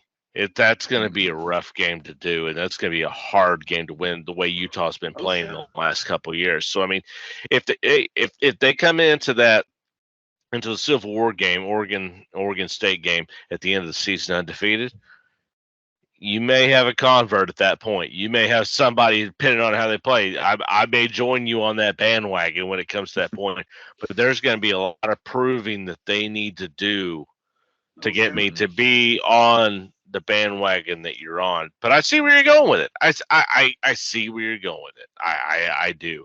It's just with that with four other teams ahead of them, they're in the Pac-12. They've got a gauntlet to run up to get to it, and that. And a lot of people thinking they're on par with UCLA. They get them at home as well. And this I'm not is worried the about proof. them against UCLA. This is the proof you get to go with it. So. So that is my team, and again the recruiting of Oregon State these past couple of years has been off the charts. Not as good. The only time I can compare it is when Dennis Erickson was there, 25 years ago. So on top of that, this team has something to prove, because the Pac-12 is done. Yes, they have to. They have to prove why they deserve to not be in the Mountain West. Now, Oregon State was only ranked 49th in their recruiting class. Yeah, but this is Oregon State we're talking about here. This is a team that's accustomed to turning in chicken shit into chicken salad, which they did under Dennis Erickson. So this is a team that is ready to go, and they got, again, who knows what DJ Uiagalelei is going to bring to the table, but at one point in time, he was a top-fledged recruiting. He was a top-fledged 5-star recruit at quarterback. Good enough. Yes, he was. Good enough to think that Clemson thought he was the one to replace Trevor Lawrence. And in fact, he was the starting quarterback in that game against Notre Dame. They barely lost that game to Notre Dame, but it wasn't his fault. It was the defense's fault in that COVID year. So this is just watch out for this team. This team is loaded, and they're under the radar. And again, prove that you do not belong in a group of 5 conference or group of 6, whatever we want to call it at this point, whatever it's going to end up being. They're in the prove me year. They are in the prove me year, unlike the other teams, and they have the ball's in their court. They have the chance to do it. If they're able to beat Utah at home and beat them convincingly, all right, you're going to win me over your conversation. I won't lie. You'll win me over. You'll give me some hope. I'll start believing in the Beaver. Oh, gotta love the. Hey, I already love the Beaver, but hold on. Stop. All right, well, now we know that there. All right, Caleb, what team is it that you want to bring up that you want to talk about? Well, mine I don't think has as big aspirations as Jeff has for his team. Luckily, mine's in a solid conference, but unfortunately, when it comes to championship games, they just suck. They lost to Georgia horribly in probably the worst championship football game I've ever seen in my life. Yeah, it was They bad. lost the Big 12 championship game to Kansas State. But otherwise, they could roll over teams. Of course, I'm talking about TCU here. Currently ranked number 17. However, I think one they can spot actually challenge for above the Big 12. One spot above Oregon One State spot in above- the AP, 2 spots above Right. Oregon State in the coaches poll. Just had to bring it up. Fair enough. Thank you for doing that. Now, however, you've got Chandler Morris, who was the starter before Yes, he was. Max Duggan oh, came dang in. it. Max Duggan. Thank you. Sorry, I could not go with the name for a second. Max Duggan. So, I mean, he's the one that started like the first 3 games. So he can step in and come in and lead this high tempo offense just as it was. They lost a couple wide receivers, but they've got Morin from the transfer portal, which is changing the college game, as we know. So I think they can make up for any kind of loss on the offensive end. They're still going to be dominant offensively, I believe. Now, the question mark for them is their defense. They lost kind of the stars of their defense. So they're going to try to rebuild that. And part of that's going to come from the 21st ranked, not 49th, Jeff, 21st ranked recruiting class with 8 4-star commits and 15 3-star commits in that group. So the defense is going to have to be a little rebuilding. But I think a good year for them actually is just getting to the Big 12 championship game. This is TCU we're talking about. They don't have that history. If they can make it back to back, especially with Texas and OU leaving, it looks more like Texas and OU are running from TCU. Then it's just lack of competition there. So having TCU in that championship game, just making it, I think, is enough for them to have a good year. Well, sure. I think for TCU, they need to at least make the Big 12 championship game. After you go to I mean, yes, everyone agrees that blowout they took to Georgia last year was epic. Yeah, but I don't put it much against TCU. No, at the same time, you made it to the national championship game. That's not anything to shake your head at. You're projected 7th in the Big 12 they beat Michigan, who is they beat Michigan in the playoffs to get to the championship game. Exactly. They did. Ranked number 2. They did, and that was incredible. Great job by TCU. To me, for TCU, if you don't make it back to if you don't make it to the Big 12 championship, that's a bad year. Because you went to the national championship. That's got to be the successful mark. You've got to at least get to that Big 12 game. Otherwise, they at least need to make it there. They at least, by least minimum, they need to make it there. They should win it. Is what they should do. Yeah. If you want to prove, that would be an exclamation mark if they can win that game. And they need to do it with an undefeated season if they want to sniff at the national championship. By the way, the other teams are going. And like I said, because this is TCU, they don't have that history. Exactly, and they need to win win that conference. They got to win. They got to beat OU. They have to beat Texas. Oh yeah, I mean they wiped the floor last year, 55-24 against OU. Yeah, exactly. They did, but how many years have they done that? Sorry, I heard 2 conversations. Sorry, yeah. First off, how many times have they done that? And then secondly, a lot of that game without their OU's quarterback, Dillon Gabriel. Yeah. Now, like I said, that's what I said. They don't have that history. I'm just saying, last year they did a pretty dang good job against them. They beat Texas 17-10. They beat Oklahoma State 43-40. Kansas State 38-28. The first meeting before they lost in the Big 12 run last year. Great run last year till that loss to Kansas State there in the national. And what's funny too is to the Big 12 Duggan. My apologies. The games were a lot closer when Duggan was in. Chandler Morris's are more blowouts. You're starting the year 38-13, 59-17, 42-34. So, I mean... Yeah, but you're playing Chandler Morris could be a better QB than Duggan. Yeah, but you're getting blown out by Tarleton in Colorado. No, not last year. You mean this year? No, last year TCU destroyed Colorado and Tarleton. So they destroyed. Sorry. Yeah, that's I thought you were saying Tarleton and Colorado. I was like, no. Yeah, No. I mean, like I'm saying, it's nothing necessarily to sneeze at. Like I said, it's Colorado, Tarleton State, and SMU. That's their first three games last year. Yeah. Not necessarily high issues. Then, like Jeff said, the fourth game's Oklahoma with the QB going down in the middle of the game, which always stunts a team. But still, Always does. that's 55-24. And that was, I think, Chandler Morris's last game. I think the Oklahoma one. So then you start seeing 38, 31s and stuff.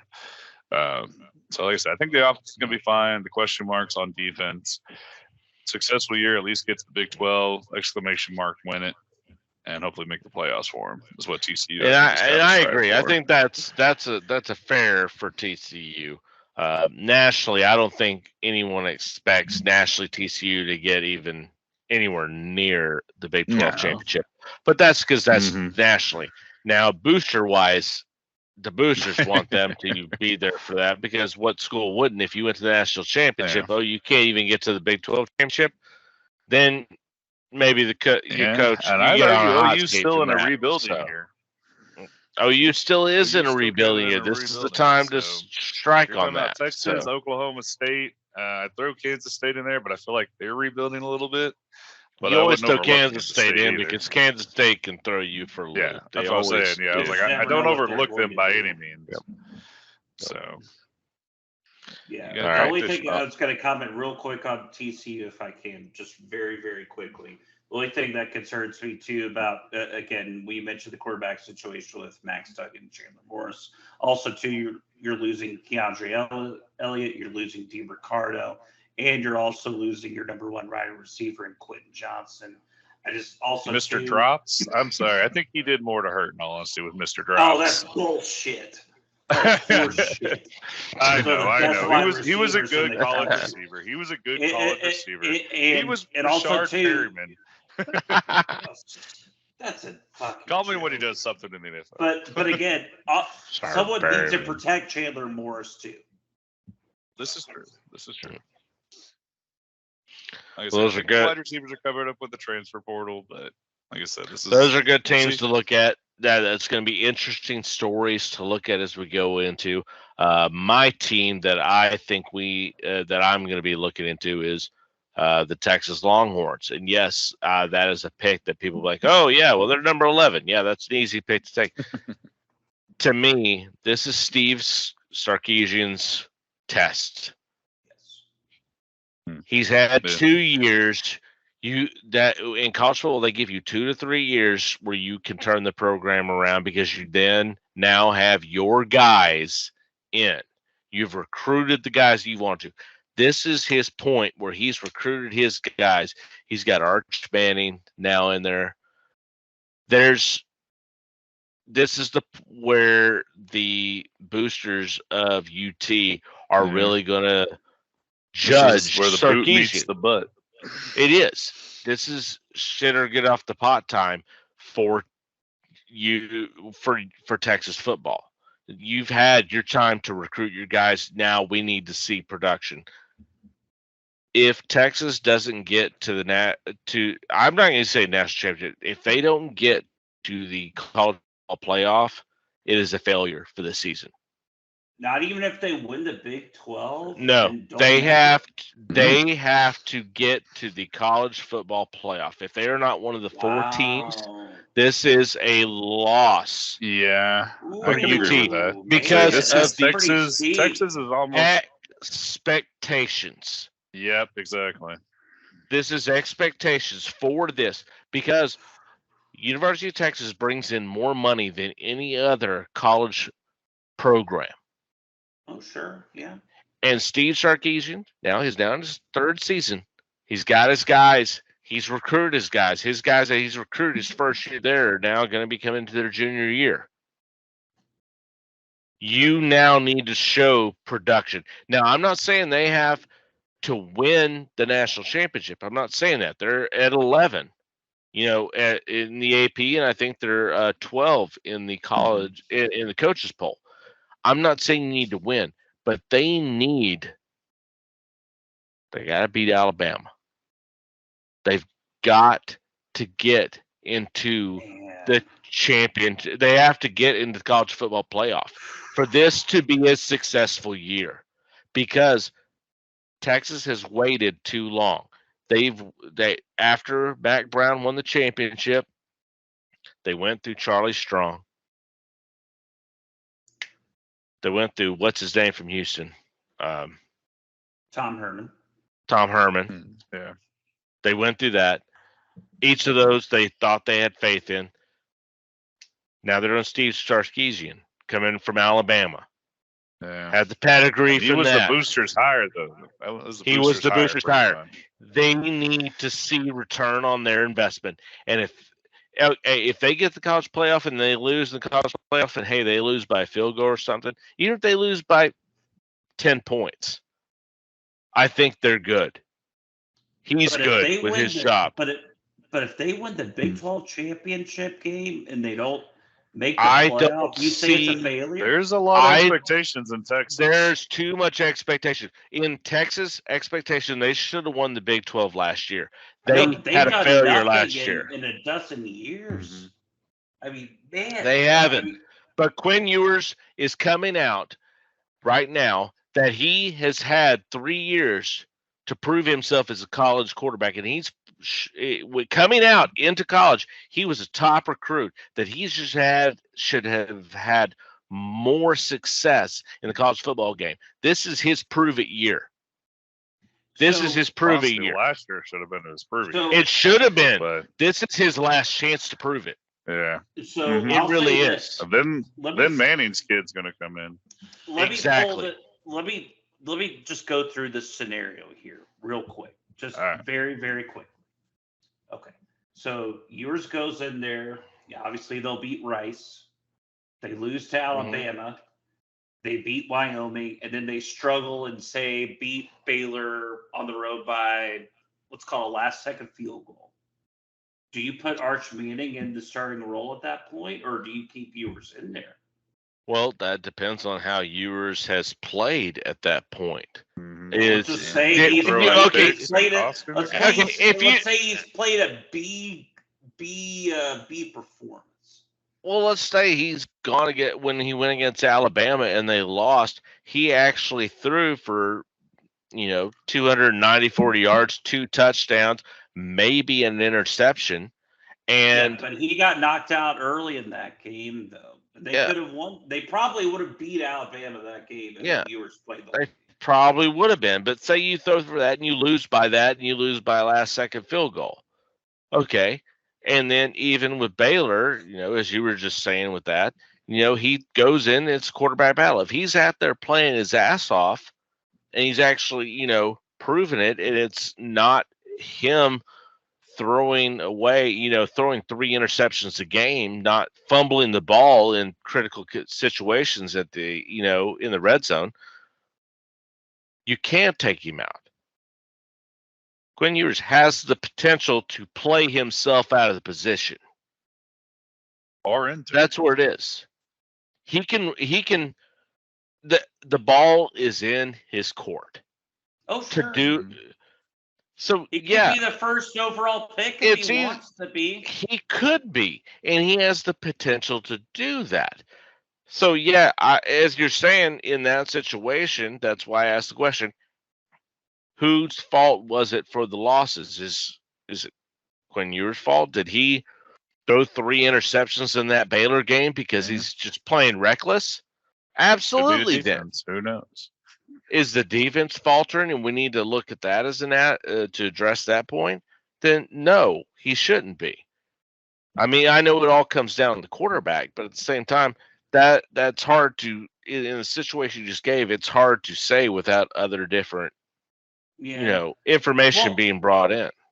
I'll give you that, but I'm a little surprised that you would say that's a failure if they say won the Big 12 championship, didn't even make the playoff, but because it's their last year. It's their last year in the Big 12, and you need to go out with a bang. I'll say this. It is a freaking failure if they don't get to the Big 12 championship game and win. That is certainly a failure, and Sarkisian's ass is on fire at that point. Yeah, because you're going into the SEC, and you need to go in there hot And the best way to do that is to go in winning the Big 12 championship and being one of the members of the college football championship. Be one of those members of that tournament. Be one of the 4. That's what you need to do. Do that till you come in the SEC on fire going, hey, there's a reason you brought us in. Everybody needs to realize that we're a force. We're not coming in here like A&M did. That's what you have to do. And all hate towards to A&M because of that. Because A&M came in hot and has not done anything. And Jimbo Fisher, I'll tell you right now, his seat is hot this year. Yeah, because if A&M doesn't do anything, he's gone. I guarantee it. Yeah, and if A&M's got a little longer leash, unfortunately. I don't think they do this year. No. If Jimbo Fisher has a losing season this year or has a 6-5, mediocre season, I see him gone easily. Because what he preached coming in after what he did at Florida State and what he said he was going to bring in there, and they have had consistent failure with him there. Yeah, his ass is gone. I see he's consistently on the hot. He's going to be in the hot seat later. All right, so now our playoff picks. Who wants to? I'll start us all. All right, I'll start us off. Go for it. I know Jeff's going to get Randy at this, so I'll give him his time. So I'll just start with my number 1, and we'll go through 4. My number 1's obviously Georgia. I mean, that defense is still incredible. They lost talent. They still have so much left over. It's ridiculous. And this is probably the best receiving core that Georgia's going to have. Another reason I picked Georgia is just so I can say their new offensive coordinator's name, Mike Bobo. Former Georgia quarterback is now calling plays after Todd Monken obviously left over to the Ravens. Now, QB is the question. We don't know who it's going to be necessarily yet. So QB is the question mark for Georgia, but defense, skill position-wise overall, coaching, they've got to be number 1. I mean, they've won 2 national championships. They're number 1. Yeah, so my second team is a Pac-10 team, Big Ten team, but it's not the one currently ranked at number 2. It's Ohio State. They're loaded at the skill position, offensive-wise. O-line's going to be a question mark, but Marvin Harrison Jr., I do believe, is the best wide receiver in the league, hands down, even last year with N'Benzie Smith on that team. Now, the defense looked shaky, obviously, last year, but I think they got some good transfer portals and a good draft class and shoring up some of those leaks they had. So I think this is going to be an improved defense, and with that offense, what they have, it's just going to be awesome. So I got Ohio State number 2. Then we go over to the defunct Pac-12. We'll go with USC. Now, they gave up like 30 points on their defense, so that's not a good start to the year for that defense, which is the question mark for USC. I should say they gave up 30 points to San Jose State, so that way people know why it's bad. But, I mean, you got Caleb Williams scoring 62 points in his first game. It's outrageous. Yeah, just outrageous. And let's not forget who Lincoln Riley hired to come in and teach the offense this year as an offensive analyst, Cliff Kingsbury. So that's pretty dang good, I think. He's get him off the island? Thailand. So, I mean, even though the defense is not where it needs to be for USC, I think that offense is just guns blazing. So I got them at number 3. They never played defense in the Pac-12 anyway. Pac-12 never plays defense anyway. Very true. Very true. Then my number 4, just because I feel like he would haunt my dreams if I didn't leave him in here, Nick Saban's Alabama. Still the number 1 recruiting class this year. Even though Georgia's won 2 championships, Alabama is still the number 1 recruiting class. And let's say that defense is going to be phenomenal. Like I said, they're still a very balanced team overall too, but that defense is where it's going to be. The offense is where Alabama is going to have some issues, but I just can't count out a Nick Saban team. So I got to go with 4 for them.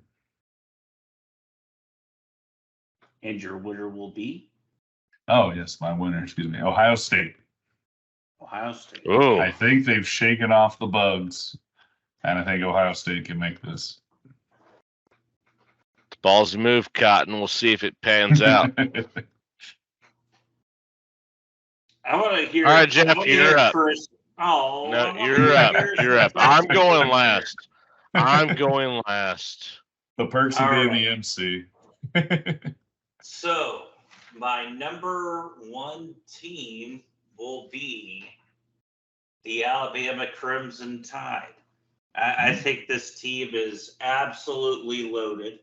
I never care what Alabama loses on defense. As you said, Caleb, the number one recruiting class in the nation. They don't rebuild, they reload.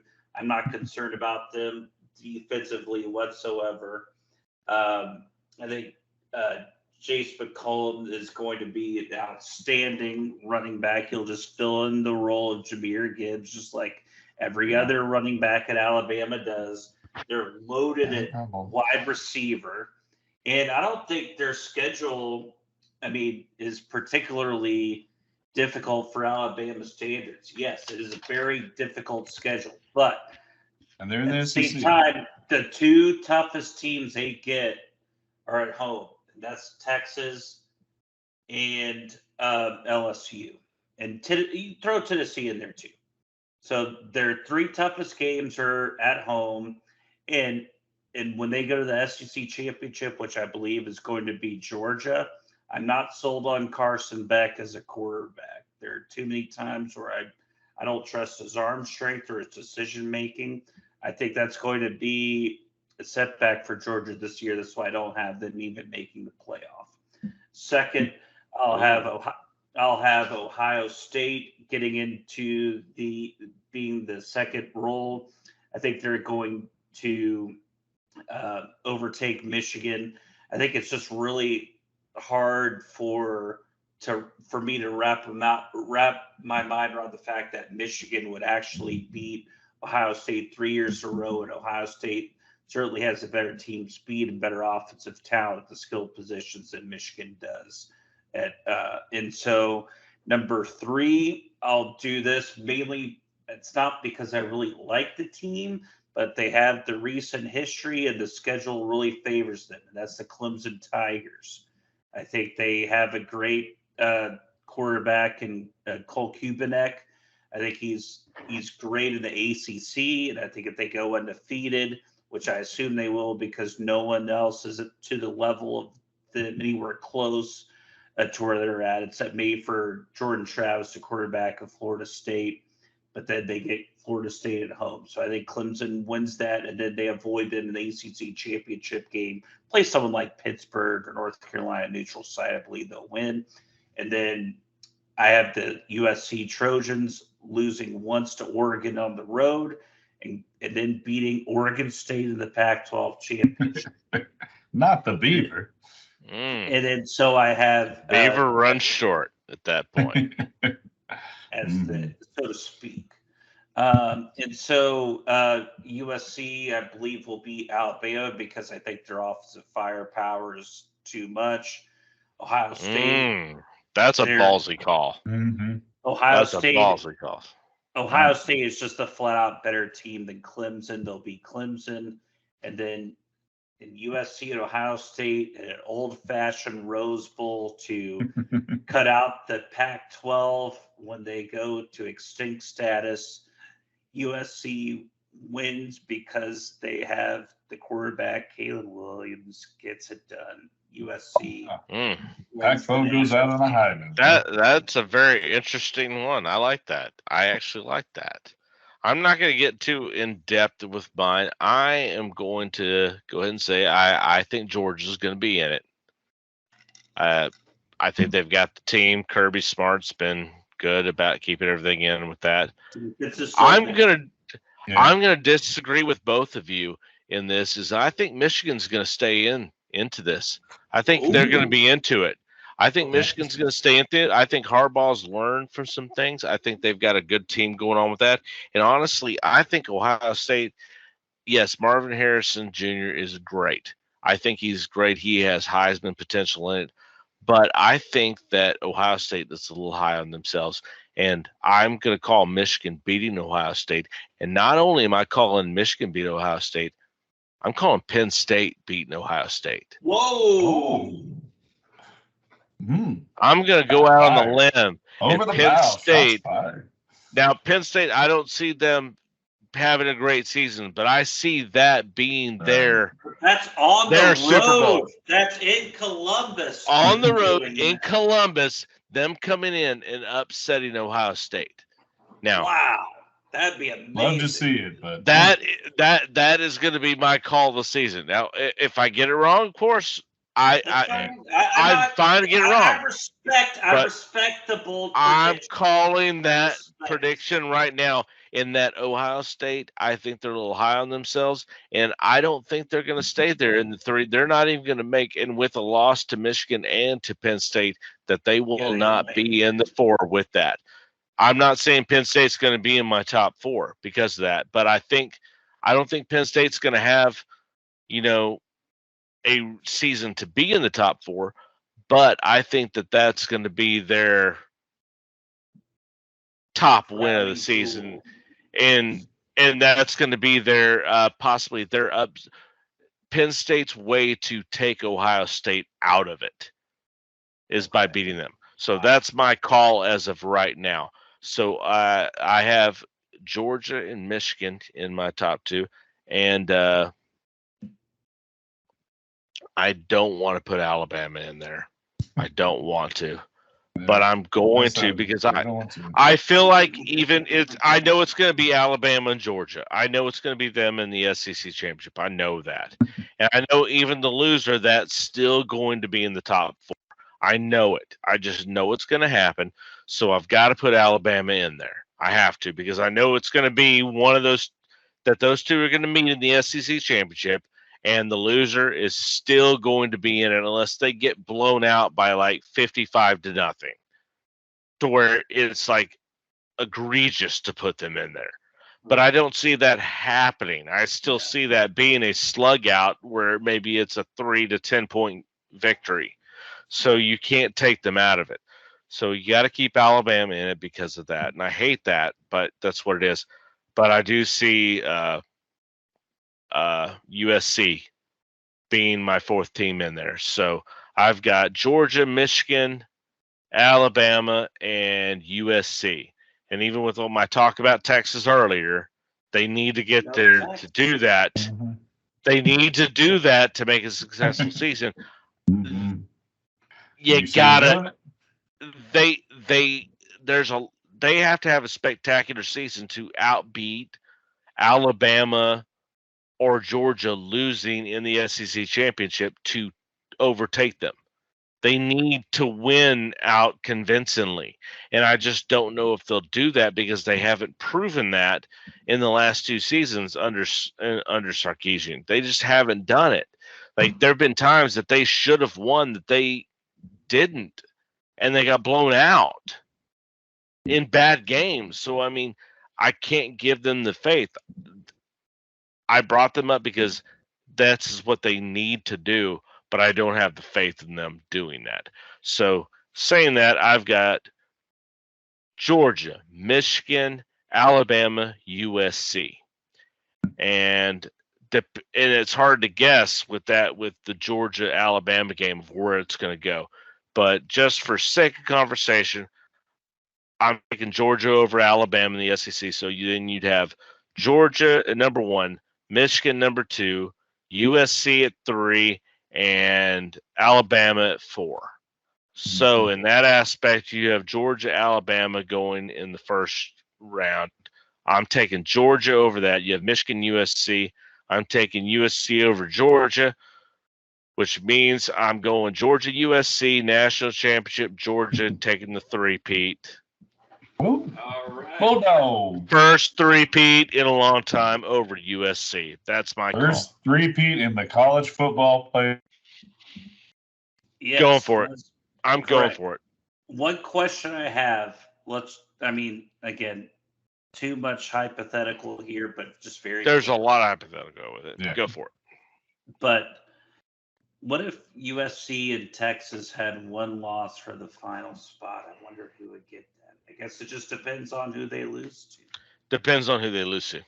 Hands Yeah, down. who they Depends lose on to who and they how lose the to. season stacks up. Because like if USC is blowing people out, even if it's San Jose by Well, like 30 points, The but thing But if is, Texas Texas loses is to barely Alabama, winning. USC loses to Oregon, say, then probably what I think really brings it on is everyone's already saying Caleb Williams is hands down number one for the Heisman.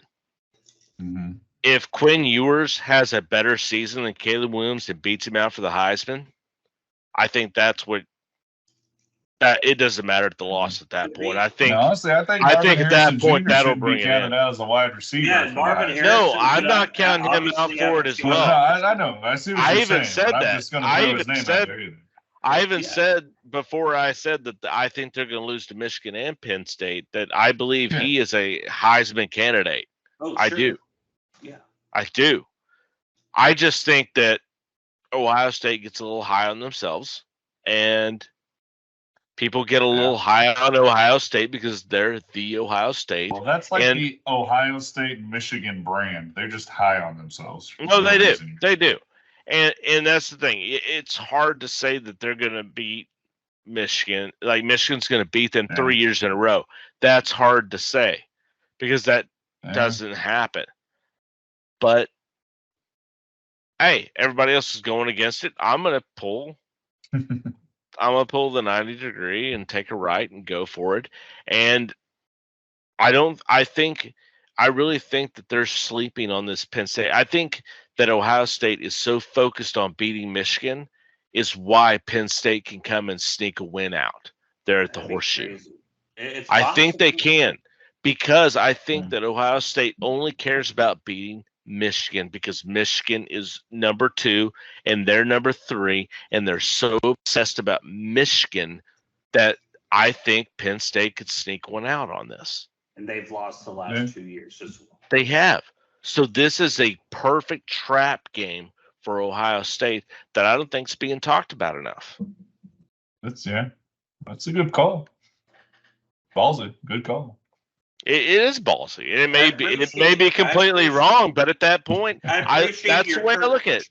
That's the way I Yeah. look at it. Is that Ohio State is looking to that Michigan game because Michigan's 1 point above them. If Michigan was an 11th seed, no, they're not looking at Michigan as a potential at that point. Well, I don't But know. with- As Ohio State, I think you're always looking at Michigan. That's the game. you They start playing are. here. They are, but they're not over. Especially when you've lost 2 in a row. True, but if they hadn't lost two in a row, the Michigan wouldn't be as high as they were. I mean, Very true there. that's why at this point you've lost 2 in a row against Michigan. Michigan's a point, a seat above you in the AP poll. Mhm. You're focused on Michigan. You're not focused on Penn State. Penn State is not a top 4 team, but they're not a team you need to overlook. They're the 7th team ranked in the AP poll. That's not a team you need to sit there and oh, okay, yeah. We don't need to worry about them. They're Ball State. We don't need to worry about them. Penn State's There's not a bad chance they're team. right there, and there's a good chance Penn State's Yeah, right it's there. like they're ranked in the top 10, I think. They're in right? the top Like you 10. said, They're number 7. That's like what They're we're number saying. 7. So I was thinking, I thought they were. up And to there. me, Ohio State is not looking down. They're looking up at Michigan. They're too focused on Michigan to worry about the other teams behind them. Now, I may be wrong. The coaching staff shouldn't be coaching it that way, but I guarantee it right now that Ohio State's full focus is on Michigan.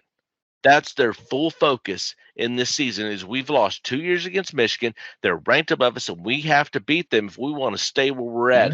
And at I that mean, same time, losing you're that not game- worried about the teams below you. And Right. Penn State is a team below you that you really should be worried about.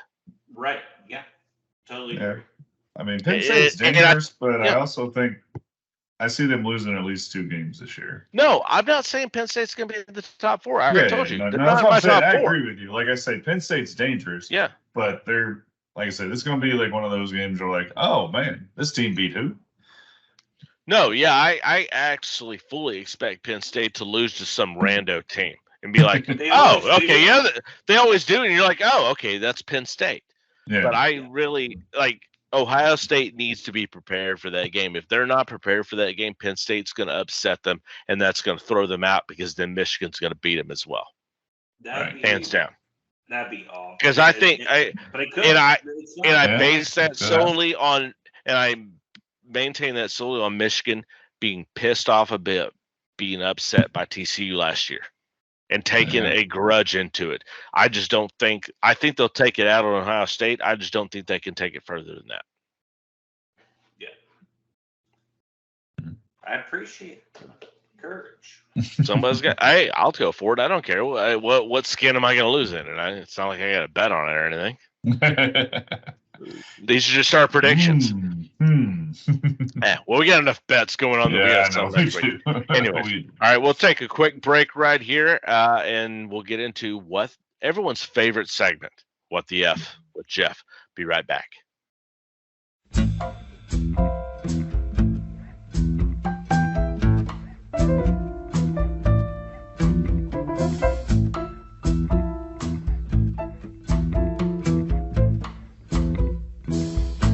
What the f? And welcome back from the break as we're here ready for everyone's favorite segment of the Next Round Sports Podcast, What the F with Jeff. So, Jeff, what the F? So I was chilling on a Saturday afternoon, maybe having a sip of drink, hanging out with my wife and preparing for a party. And then the news came across that the legendary Bob Barker passed away. And for those who don't know, which I don't know how it's possible that you don't know, but if you Then don't come know, on down. yeah, then come on down and go to hell. Wow. Yeah, wow. I mean, sorry. You just went to level 100 here there. Well, I just did. Yeah. So he was most known for hosting The Price is Right for 35 years, from 1972 to 2007. My parents, who are now in their 70s, remember him hosting Truth or Consequences, and Jeff is like, they're like, Jeff, you don't remember Truth or Consequences? Like, no, I didn't grow up in 1967 like you did. But anyways, really, Tell me how you really feel. But Bob Barker, for me, he was really the quintessential game show host. Price is Right was my favorite game show host there was.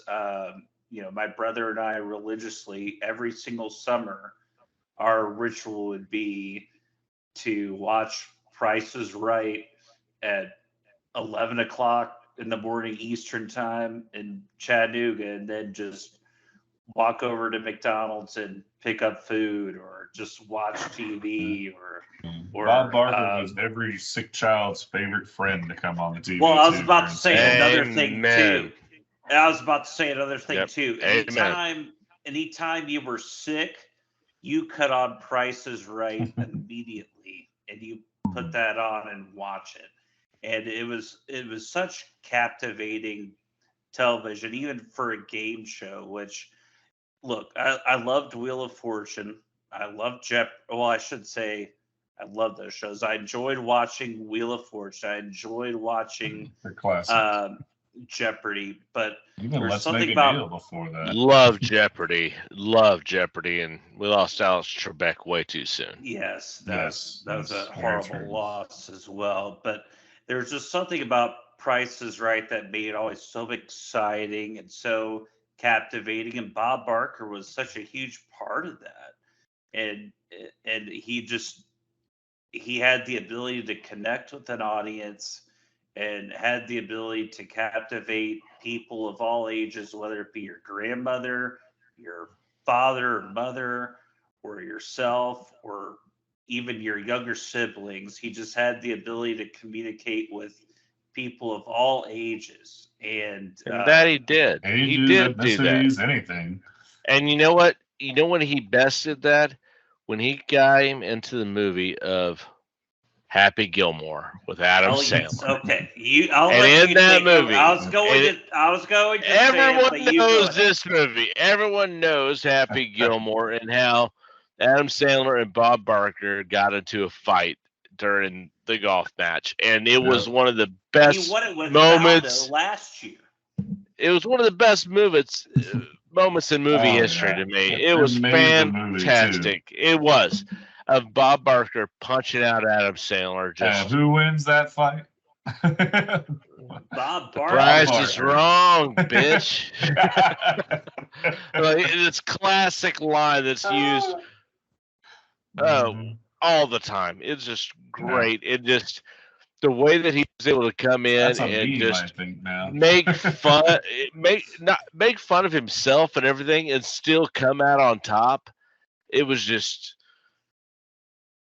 One of the best scenes. I heard the story too behind that. Actually, too, is he wasn't going to be in it. Then Adam Sandler says, "No, we're going to fight," and Bob Barker says, "Okay." And then the funniest thing too is that after Adam Sandler says the price is wrong, bitch, and then when you think Bob Barker's dead, he like wakes up out of like a grabs him by the throat. Grabs him by the throat, chokes him down, beats the shit out of him, and he says, and then he beats his ass up and he calls him a bitch at the end, which is the most hilarious thing. And to this day, to this very week, regardless of whether or not Bob Barker was dead or not, my brother and I will always call each other a bitch, saying it in Bob Barker voice in after Happy Gilmore, because we just that line never gets old. And so it again just really what's amazing is that how he was able to the ability to communicate to multiple generations of people. It was just a really amazing thing. Also, too, another thing that I read about, because I was preparing for this earlier today, and I had no idea that he spent most of his time when he was a kid in the Rosebud Indian Reservation in Mission, South Dakota. He was a member of the Sioux tribe. And I had no idea about that until earlier this afternoon when I was reading about it. So I found it very, very. I don't know about that.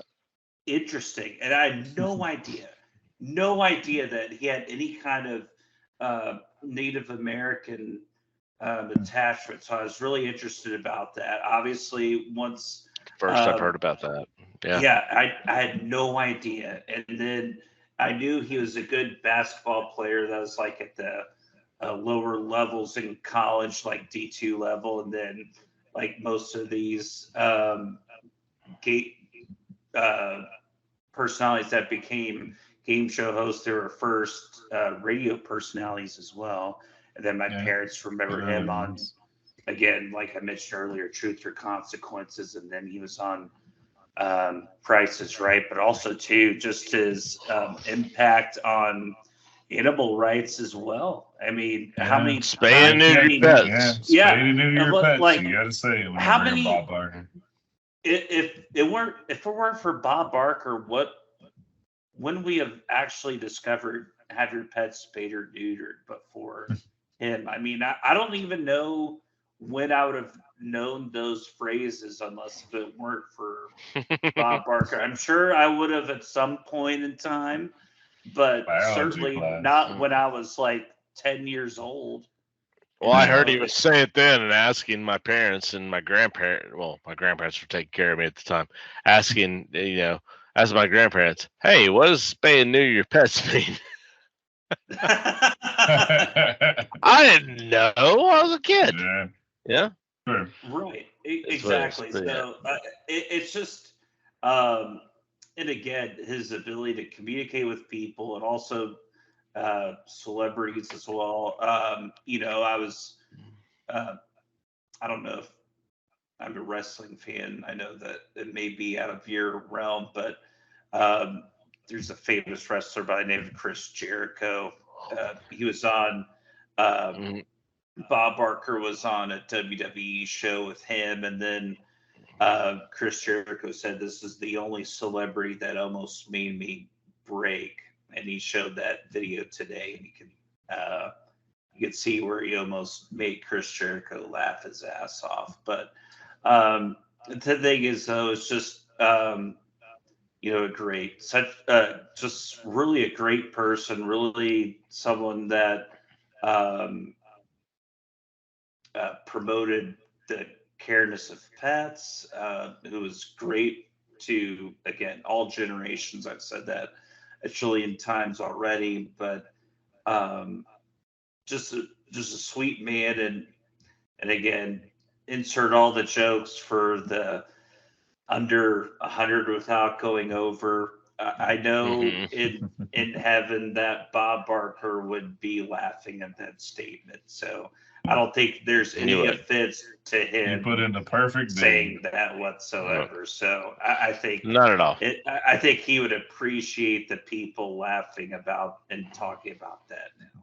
No, absolutely. Yeah, remembering the And good times, and then, like you said, remembering that the spay and neuter your pets talk. That's what he would Mhm. love. Exactly. And our fraternity brother Drew Carey, who's been handling the prices right since he retired, has done a good job Yes. and kept the show going and kept it true to its roots. Hasn't changed it really much from what it was. So, Absolutely not. He carries the thin ass microphone like Bob Barker did. Anything Makes him that look would stupid. not anything that would not get Bob Barker's approval, there's no way Drew Carey would do that. And he has yeah, not exactly. strayed from that. And Yep. so yeah, kudos to Drew Carey for keeping that tradition going. And I believe Although this Drew Carey does Thursday. need a haircut because his hair is looking bad. I'm not one to talk. I need a haircut too, but still, Well, I finally his got a hair needs to be haircut trimmed too. down. But yeah, Drew Carey. I finally got a haircut, but Drew Carey needs to get a haircut too. And I know they're showing a commemorative special this Thursday, I believe, on CBS. But if you can't catch it, they'll be airing it on the traditional Price is Right time on Labor Day. So hopefully we're all Hey, off. I'm good time off to on watch that Labor there. Day. I've So set it to record. and so I think we could watch the tribute to Bob Barker. But again, I know not too much of a, you know, controversial or debatable topic, but I thought it was worth bringing up Bob Barker. We don't always have to be controversial on what the F with Jeff. We just need to bring thought-provoking things. And Bob Barker, I think, is very thought-provoking. Everybody loved Bob Barker. You can't say anybody who's watched him on TV can't say they haven't loved him. But good conversation there to bring up. And rest of Bob Barker, we'll miss you. All right, we'll be back here in just a moment with a little sports gumbo. That's good. That's good. Man, that's good. That's what you call gumbo. Poor man gumbo. And welcome back as we're ready to jump into our final segment, the Sports Gumbo, where we are able to hit any sports aspects that we weren't able to hit in the earlier segments or things that we may have missed in those earlier segments. So I know one thing that we wanted to hit. I know Caleb had something there with the NFL that he really wanted to jump onto here real quick. Yeah. So the Falcons released their first official depth chart with Bijan Robinson as third string running back behind Cordell Patterson and Tyler Algier. So, I mean, all the people taking Bijan Robinson in their fantasy drafts, he's third string according to the Falcons. I don't don't. It's care just the what first that says. official. Yeah. So it's just the first official depth chart.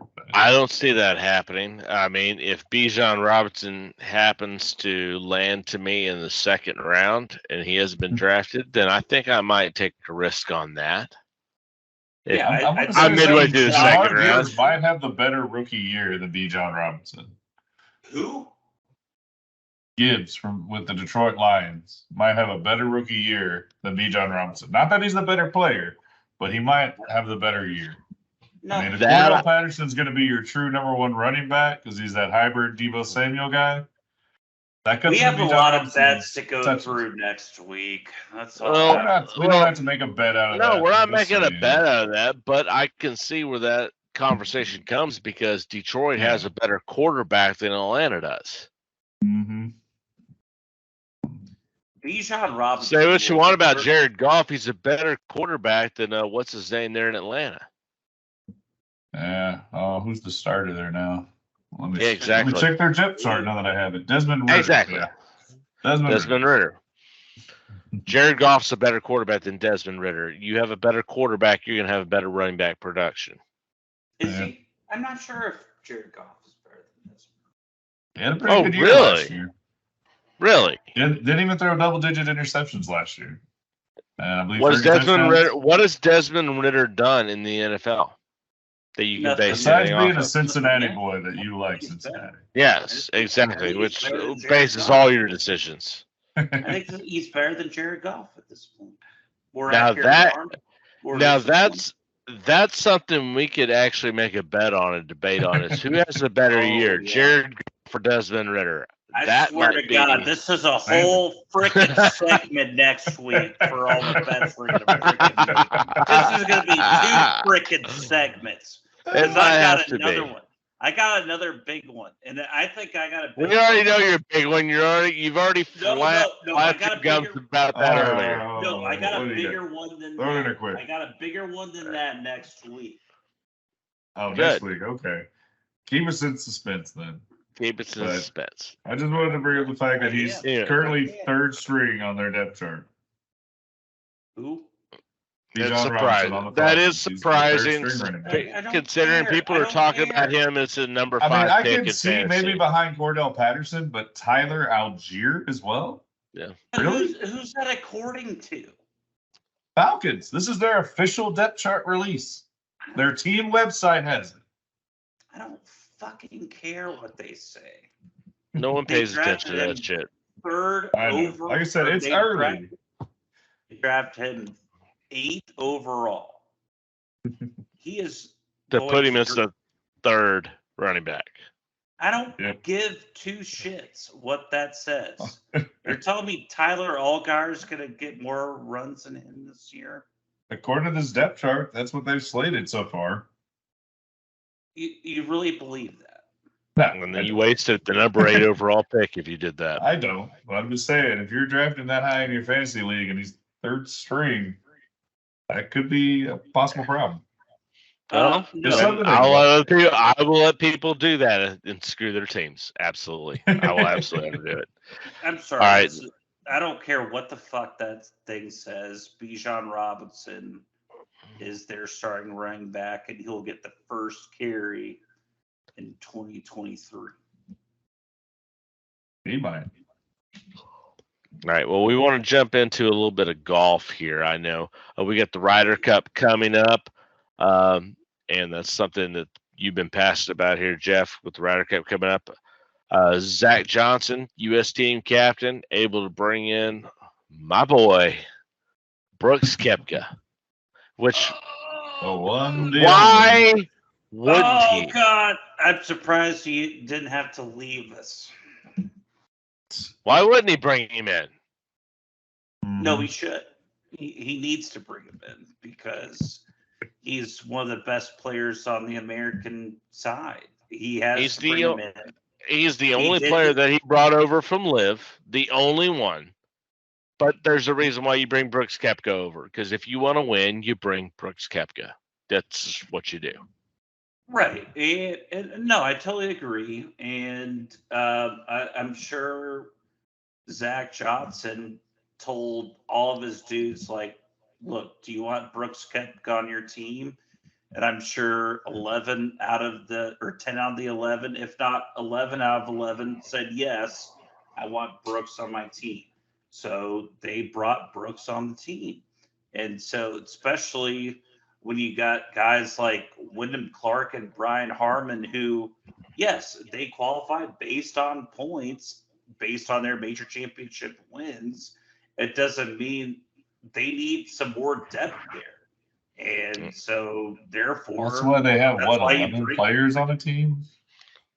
they Well, have the other- 12 players on the team. What I was saying was that if not all 11 approved of Brooks being on the team, at least 10 did.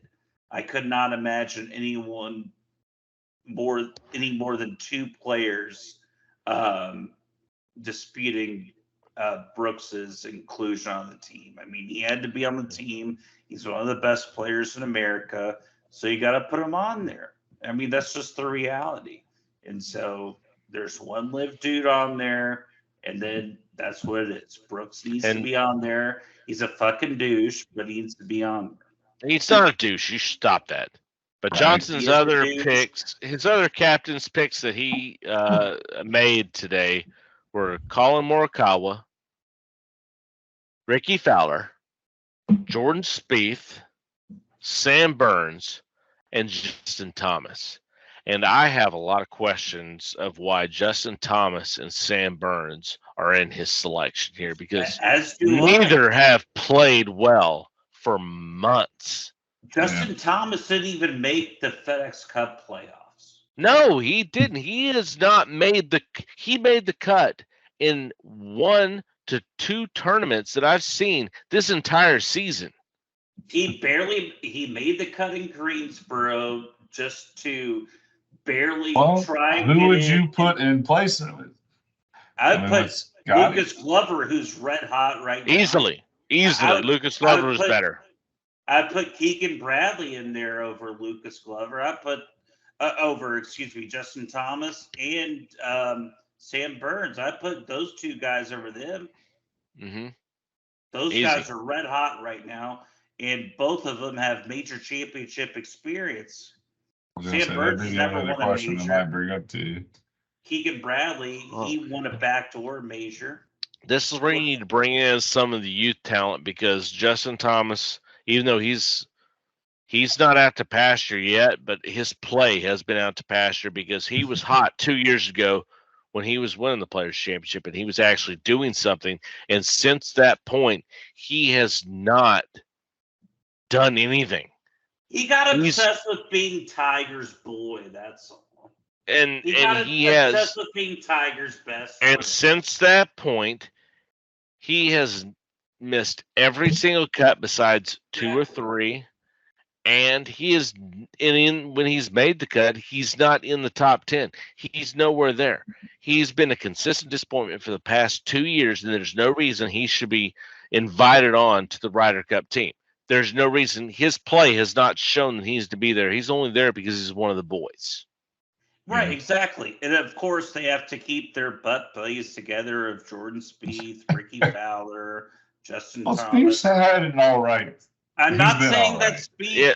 Spieth has they're been the all right, main- but Spieth also melts in the 4th day every does. single time, consistently. Unfortunately, that's become his MO. And Fowler got the win, but he hasn't done it. And that's the thing, is that even Morikawa, who has played terrible as of recently, Right.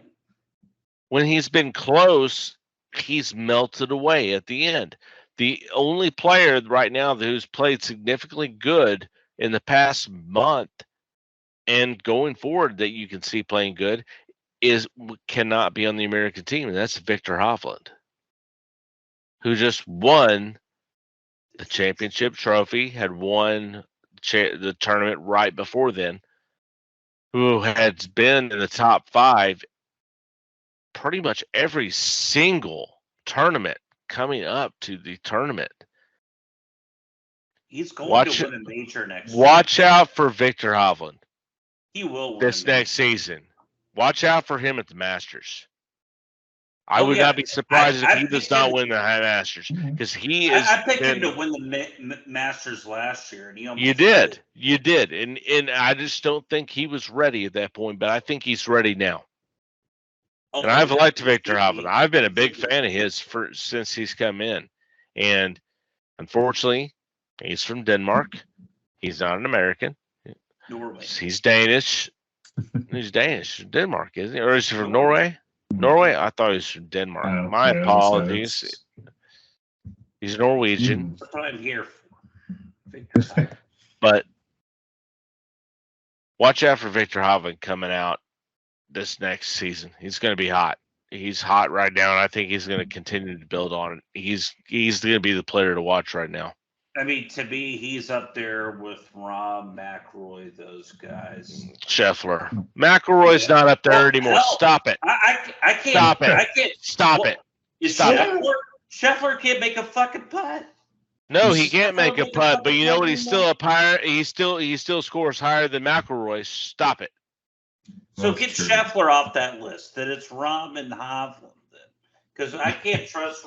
Well, I just can't trust Rahm hasn't been scraping the top 10 since he won the Masters. Then to me it's Hovland. Hovland's the man. I agree with you. It is Hovland right now. Scheffler started the championship round 5 over, and he got demolished. And I'm a big Scotty Scheffler fan, but he cannot putt right now. He cannot make a putt, and he proved that whenever he lost the lead in the first day. Pathetic. He It's lost the pathetic. day. It was bad. Hovland is playing the best golf right now, and he's the guy. Like, he's doing what Scotty Scheffler was doing last year. He's the best to me right now. He's the best player in the world. I He mean, I is. know he's not what it is in the rankings, but he's No, the best right player. now he's playing the best, and he went to Oklahoma State. He did. Oklahoma State Cowboy. Yeah. But he's playing right now the way Scotty Scheffler was playing last year. And Yes. that's the thing, is that now that everybody worried about with golf that Tiger's gone, golf is going to lose interest. The thing is, you're having young players play every year. You're getting somebody new that's playing extremely well, and the guys that were playing, we were talking last year, just in conversation with us, that Scotty Scheffler was, the best next thing, that he could be the next Tiger. Well, look at that. Now he's completely blown it up to this point, and Victor Hovland now is the best player. Scheffler should have won the Masters, but he didn't. He let it go and lost it to Jon Rahm after he went on a streak.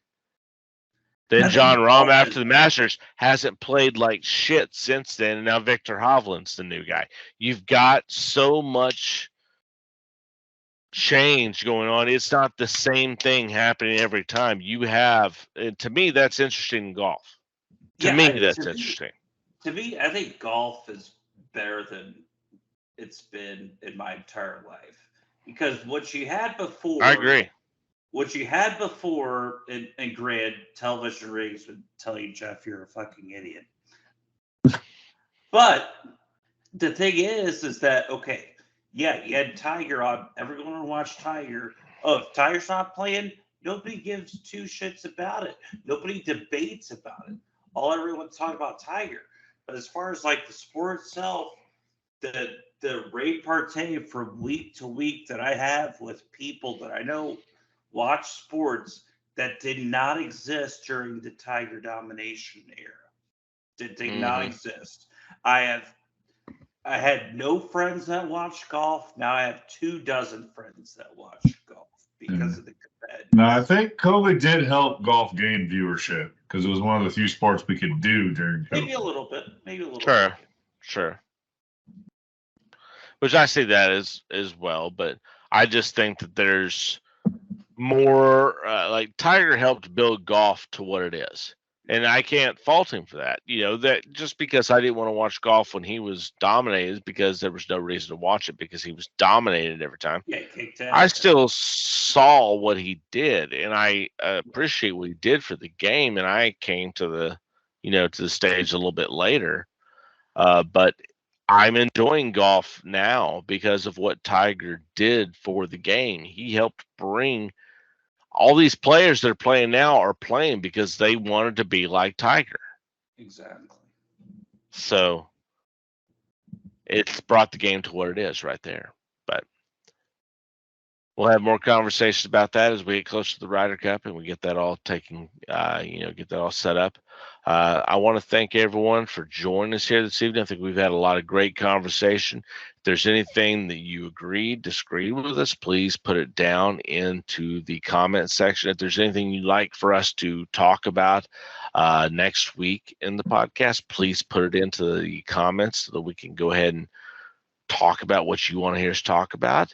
I'd like to thank everyone for joining us. This is Chris Porter for Caleb Culver and Jeff Amos. I'd like to thank everyone for joining us on Next Round Sports, and we'll see you when it's time for next round. Good night, everyone. Very true.